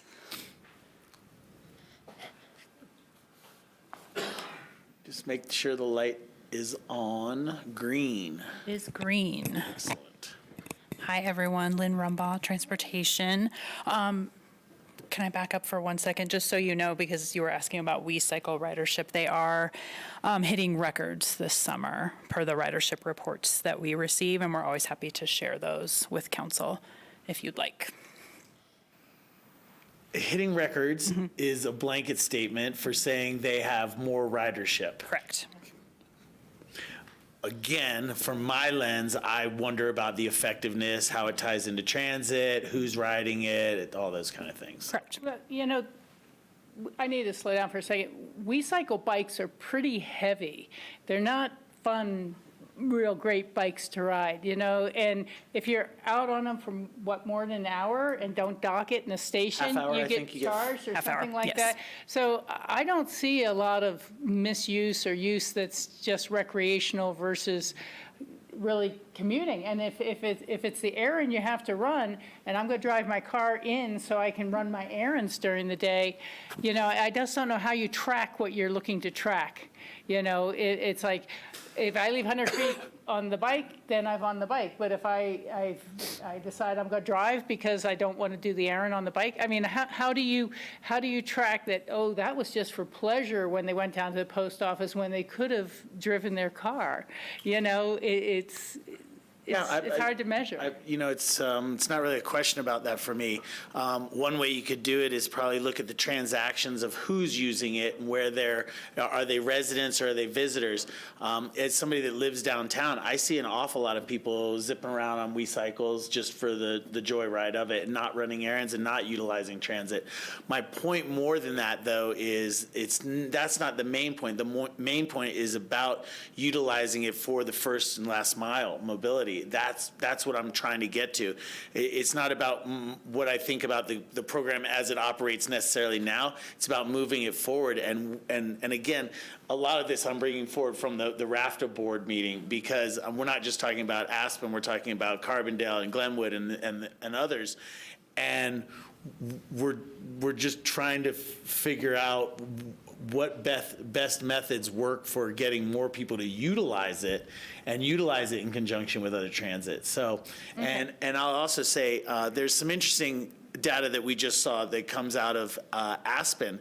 And one of those data points of interest would be the fact that our in-town Aspen bus route ridership has decreased in the 30s, high 30s%. So whether it's no big deal, but is it because WeCycle is more available? Are we seeing less ridership because they're Or is it because there's less people living in our routes now because it's So I'm just trying to put all those kind of Yeah, points yeah. together of what does this program mean for us? How do we best utilize it and the like? So Okay. I'm sorry, I didn't mean to make you go backwards. You had a car-to-go question as well. I have a quick question on WeCycle, if I may, Mayor.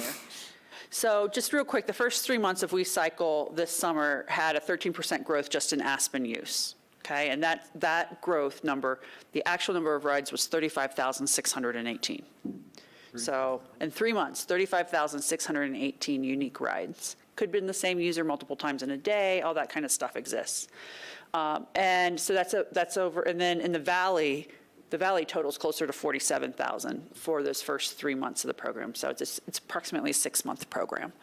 What you're asking is a very interesting question, and I think that if we truly want origin and destination data, we would want some direction to enter into a conversation with WeCycle about that, because that's really surveying data. That's qualitative surveying data that they probably don't have the financial resources to conduct on their own. And would they entertain us conducting that research of their ridership? And so just think about that, because if you're looking for origin and destination, the way WeCycle tracks it, they can tell you where, but it can't tell you why people chose that origin or destination. And I think that's what you're really looking for, is the why.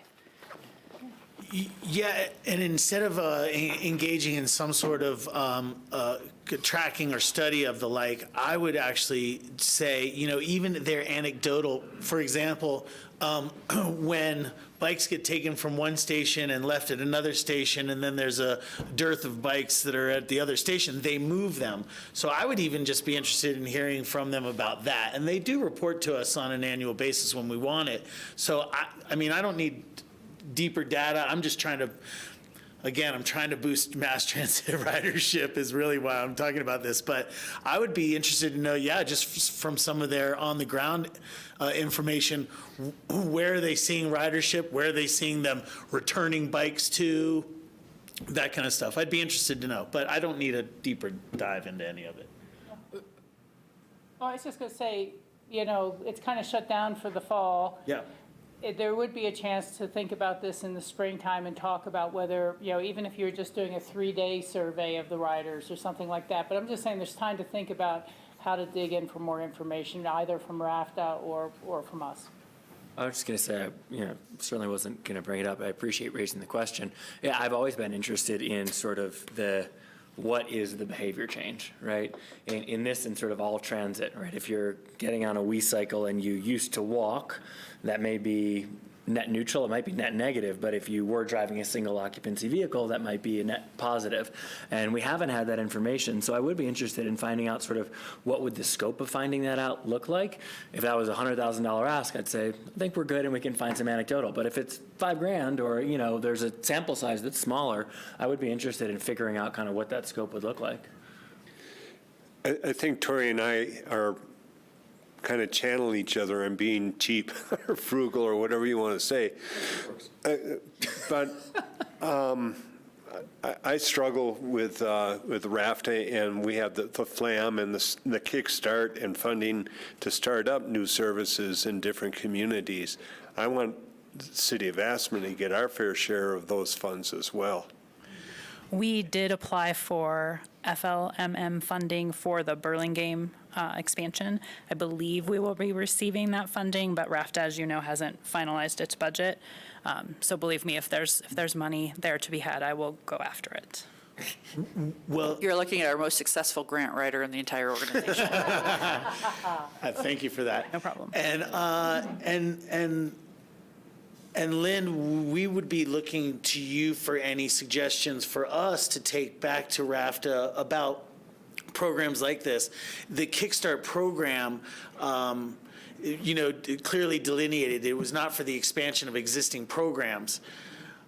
But, if we are looking at expanding a program in a different direction or for a different cause, we can still go to RAFTA and ask for their support in this. Yes. And the reason that part of Ward and I think about this is because we recognize all the good work, all the good effort, and all the dollars that Aspen has put towards mobility and transit.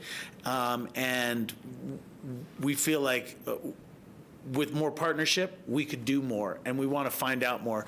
We had a conversation just recently with Basalt, who's running the Basalt Connect, and a same thing there. We're trying to figure out, are they enhancing transit ridership through the Basalt Connect, or are they moving people? And what is the responsibility of one versus the other, and how can we all build this mass transit effort? And so that's why we're like so into this, is because the conversations we've had over the last couple months at RAFTA are directly related to all these pieces coming together and fitting together. And we say all this with the knowledge that we saw a decrease in ridership, and it hasn't come back. And so we're just kind of trying to figure that out. So car to go. Car to go. I took us on a little trip there. Your question about car to go was usage? Yeah, how utilized is the system? Yep. There's different ways to look at the utilization, but membership-wise, we have 239 members. What's interesting is we always stay right around that number, even during COVID. So it seems like around 250 is where that program generally lives. Usage goes up and down within that membership depending on the season. Certainly during COVID, it reduced drastically. We're back to those 2019 levels in terms of how often the cars go out per day. On average, I think the last time I looked, they go out maybe 4 times a day. That program's also interesting in that we don't necessarily want the cars driven constantly because we're trying to reduce trips, but we want those cars to be there as a substitute potentially for someone who might buy a second car. One thing that's really interesting is that a good number of our members are second homeowners, and so we really like the feedback we get from them that they come and live here for a good portion of the year and don't bring a car with them. So there's different ways to look at utilization and success for that program, but we don't necessarily just want the cars out driving all day. So that's a tricky question, but it is back to 2019 levels in terms of the usage. The membership never really dipped, interestingly. Does that get to what you're looking for?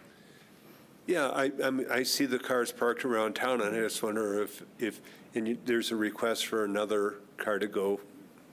That's a replacement, not an expansion. I don't think right now we need to expand the number of cars at the moment. We would certainly let you know if we wanted to go there, but that car is just a replacement vehicle. Yeah, the last 3 things we talked about, the car to go, well, we haven't talked about the downtowner, but and we cycle. I never use any of those because I have so many bicycles that I do use the circulator, the RAFTA circulator a lot, and it came as a big shock that ridership was down, I think, 36%. It just never really has bounced back from COVID yet. And you heard it at the RAFTA board meeting, there's all kinds of reasons why that could be. We are due for our next short-range transit plan in order to continue competing for grants. So we're looking for a grant to do that study, and I think we need to really look at what's happening with those routes and what we might need to address. But part of me just thinks it's maybe going to take a little time to bounce back from COVID. 2 things. One is, I do think it might be valuable to kind of take a look at population on our bus routes. And one of the earlier ones years ago to really change was Cemetery Lane. There used to be so many more people living there, and they would use the bus a lot. But I don't want to keep going after audiences that might not be there anymore, or look at some new configuration if it captures. So I think we need that framing as well when we understand the 30% down or whatever. And then secondly, I was just going to apologize to everyone else who's still making a presentation, because I'm going to leave a little early. I need to get over to Edwards tonight for my husband's surgery tomorrow morning, and it's making me a little nervous sitting here. So I'll see you. I got to go do something about it. But I'm okay with all the rest of the budget presentation as I've seen it, and I appreciate all the hard work that's gone into it. Thank you. Thanks, Rachel. Drive safely, and the best to Polly. Yeah, we'll do. Ward, you don't need the Wii cycle because you have a normal cycle and a Wii car, so you've got it all worked out. Yeah, I don't use the Wii car enough. Lynn, I would just add on to this, the Car2Go program is something that I'm highly supportive of. I don't know if you, I think we should be trying to grow our participation, and if that led to buying more vehicles for the Car2Go program, I would be supportive of it. I always have thought about, locations like affordable housing as great places to put a Car2Go for share. So I'm all supportive of it. I would love to see it. I actually had it in my notes here to kind of bring that up as well. I'm in support of any of these alternative modes.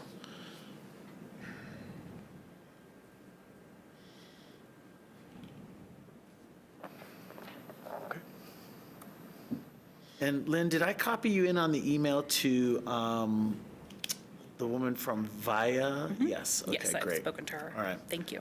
Thanks. Okay. Good.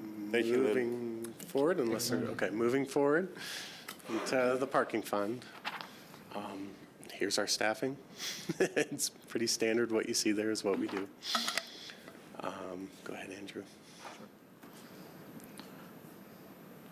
I'm going to let Andrew talk about revenues, but They're pretty straightforward. yeah, they're pretty straightforward. But They break down into your on-street parking is the vast majority of it. Parking in the parking garage makes up about 10%, and then the remaining, just a variety of other revenues from other parking-related activities. Y'all are meeting on November 1st for a work session to talk around some of the changes around. Do you want to talk about that? the November 1st would be specific for parking that's going to be looking at the special permits in some of those items, business permits that for the special permits and lodging permits. I will say that we are starting to look at some of the use of the garage and maybe making it a little bit more efficient, as well as the dynamic between residential, the core, and the garage. But that is not on November 1st. That'll take us some time.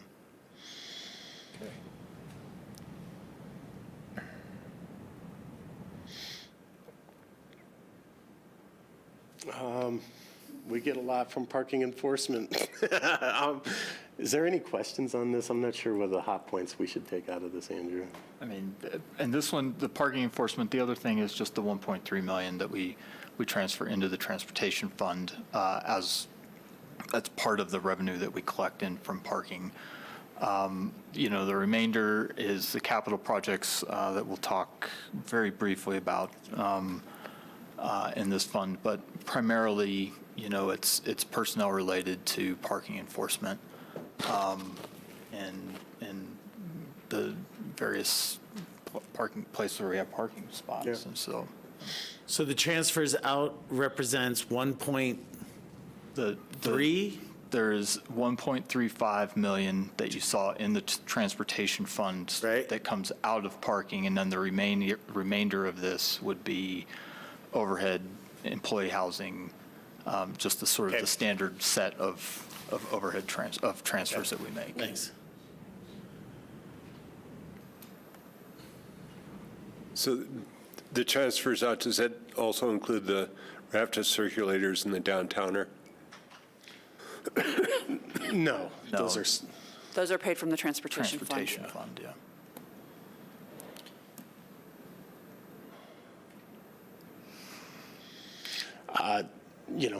Again, this is a couple projects. The garage is obviously a focus right now. It needs some repairs. It's dated, so we're working on those, and that's for next year's projects.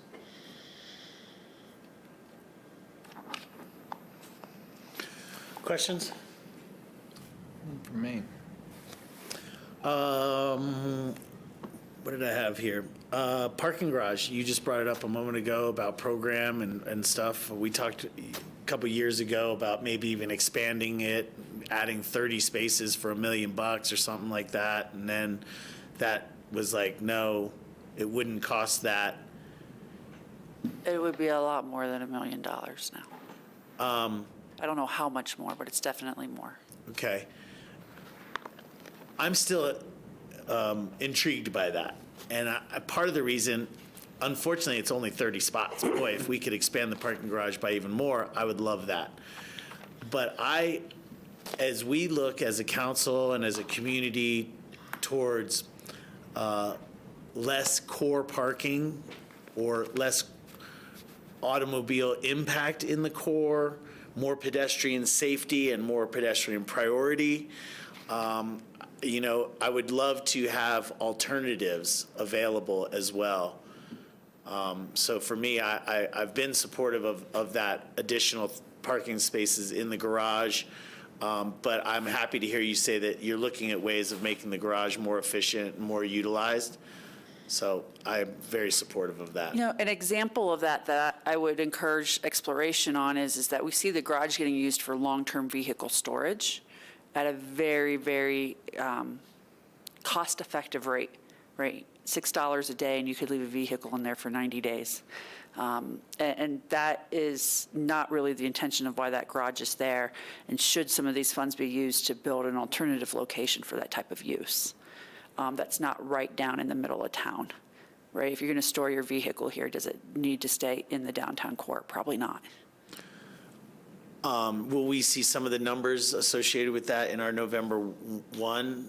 No. They're not quite ready for that. There's a check-in process if you're going to leave your car for more than 72 hours in the garage. So we have some anecdotal data, but I've asked them to keep much closer track on who's using it as long-term vehicle storage.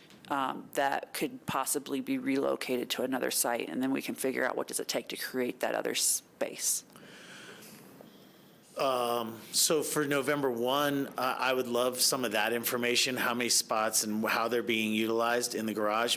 But I also was going to wonder if we could get information on the ticketing that goes on. What do you mean, parking violations? Yeah. Yeah. Like the number of them, or what about them? Well, years ago, we had an issue where we were seeing a lot of leakage there and that we weren't able to collect and Oh, okay. Parking gate. parking gate. And I'm not looking at it like that. I'm just wondering what does the picture look like these days? Is there greater compliance? Are people, how are we doing? What's the typical, what is generating that revenue stream? Is that people that are not paying? Is that people that are expired payment? Is that kind of thing? That's what I'm wondering. Yeah, a vast majority of those revenues, though, are from people complying compared to Yes. fine revenue. I want to be really clear on that. A vast majority is people who willingly agree to the rules. Yeah, so I'm wondering, I guess then, what percentage or what part of that revenue is ticket revenue versus paid park, anyway, just more information. Again, unfortunately, we've been brain draining over this, especially hard this year. We come out of this pandemic, we're looking for ways to positively impact our mass transit and everything associated with that. So just the more information I can have, the better I can show up prepared for RAFTA meetings and the like. So just in the long-range plan, it is broken out. So parking tickets, the non-court ones, so those are about $600,000 in '23, or $580,000 is our forecast for this year. And that's out of a revenue from the on-street parking group of $3.85 million. So they are a portion of it, but not, the vast majority of it is people. Yeah, thank you for that. Then I guess the only other, the other small part of that question would be, what aren't we collecting? That's all. Thank you.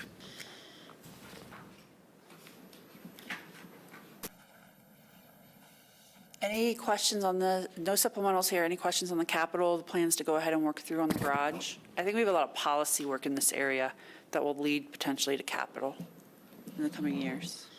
Yeah, okay. I just want to take a minute, jump back to transportation. I need to eat some crow. I did direct them to take funds from the transportation fund to put into that $8.5 million of the AMP for entrance to Aspen. So the use of those, the first $2 million is for next year is not part of the transfer. Years out are parts of the transfer under the assumption that the preferred alternative is confirmed by the community. If that's not what happens, then we'll have to revise that to make sure, however, we fund any changes are within the scope of the appropriate funds. I appreciate that. I think we all do. We're prepared, getting prepared with that understanding. Okay. Parking, fantastic. Nice. I think the best signage in town is where the parking department is. Just look out here, you got about 8 signs. Now people know it. It was a little confusing at first, I'll be honest. They know where to go now, I can tell you that. Is that it for tonight? Yeah, that's it for tonight. Tomorrow we have Kids First and the utilities. So tomorrow will probably be about 3 hours. We have about 45 minutes of presentation on the utilities side, probably a good half hour on the Kids First side, and then your discussions.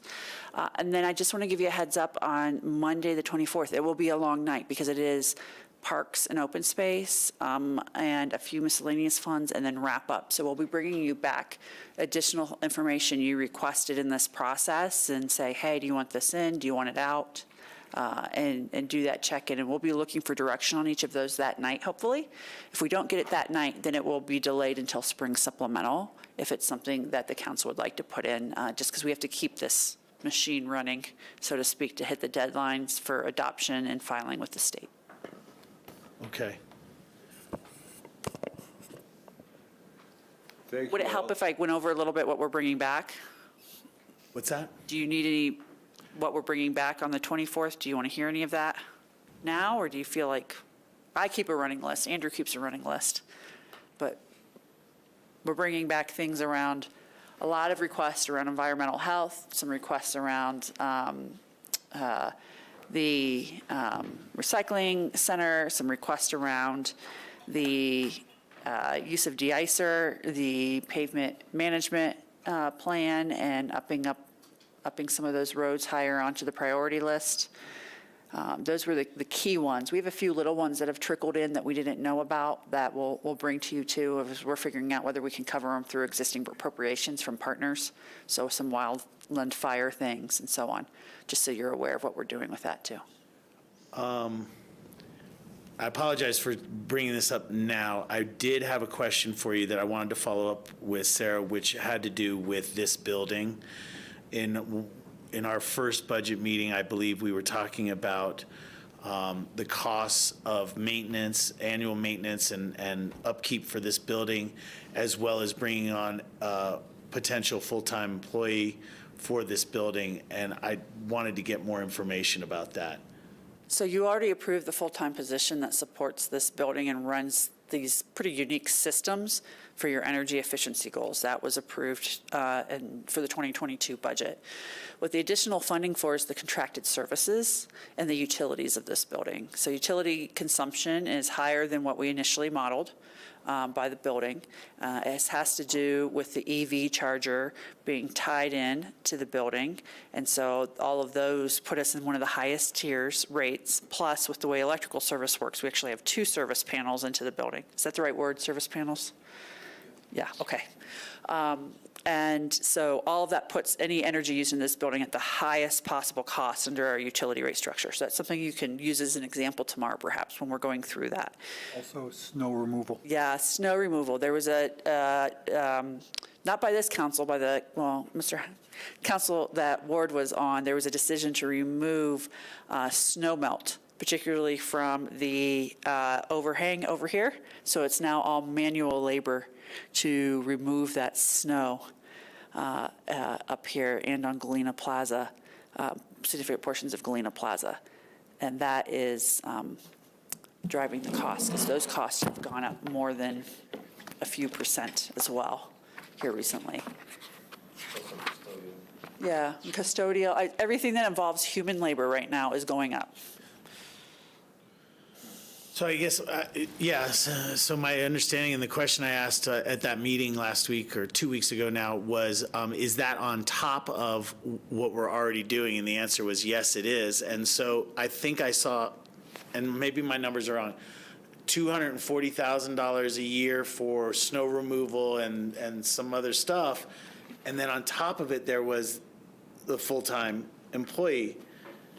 I know, so Sarah, we can talk further through this when we have our own time. The Broncos kicked off 15 minutes ago. I know everybody wants to get out of here. Yeah, we'll bring it back. We don't recall having a personnel request and asset. Okay. I'll check in with you. I should have talked to you about it today. I forgot, but I'll check back in. And really, you want to go to the Broncos game? Watch the Broncos game? Are they better off if we don't watch it? I don't mind. Yeah, whoa, it's early season. Thanks, Sarah, I appreciate that. Okay, anything else, anything further tonight? Okay, yeah, I think everybody wants to leave. What gives you that idea? All right, thank you, guys. Thank you. Thanks. Thank you to GrassRoots. We are back tomorrow with another budget hearing, 4 o'clock. Have a great night. Go Donkeys. I thought we were bringing back music and intro.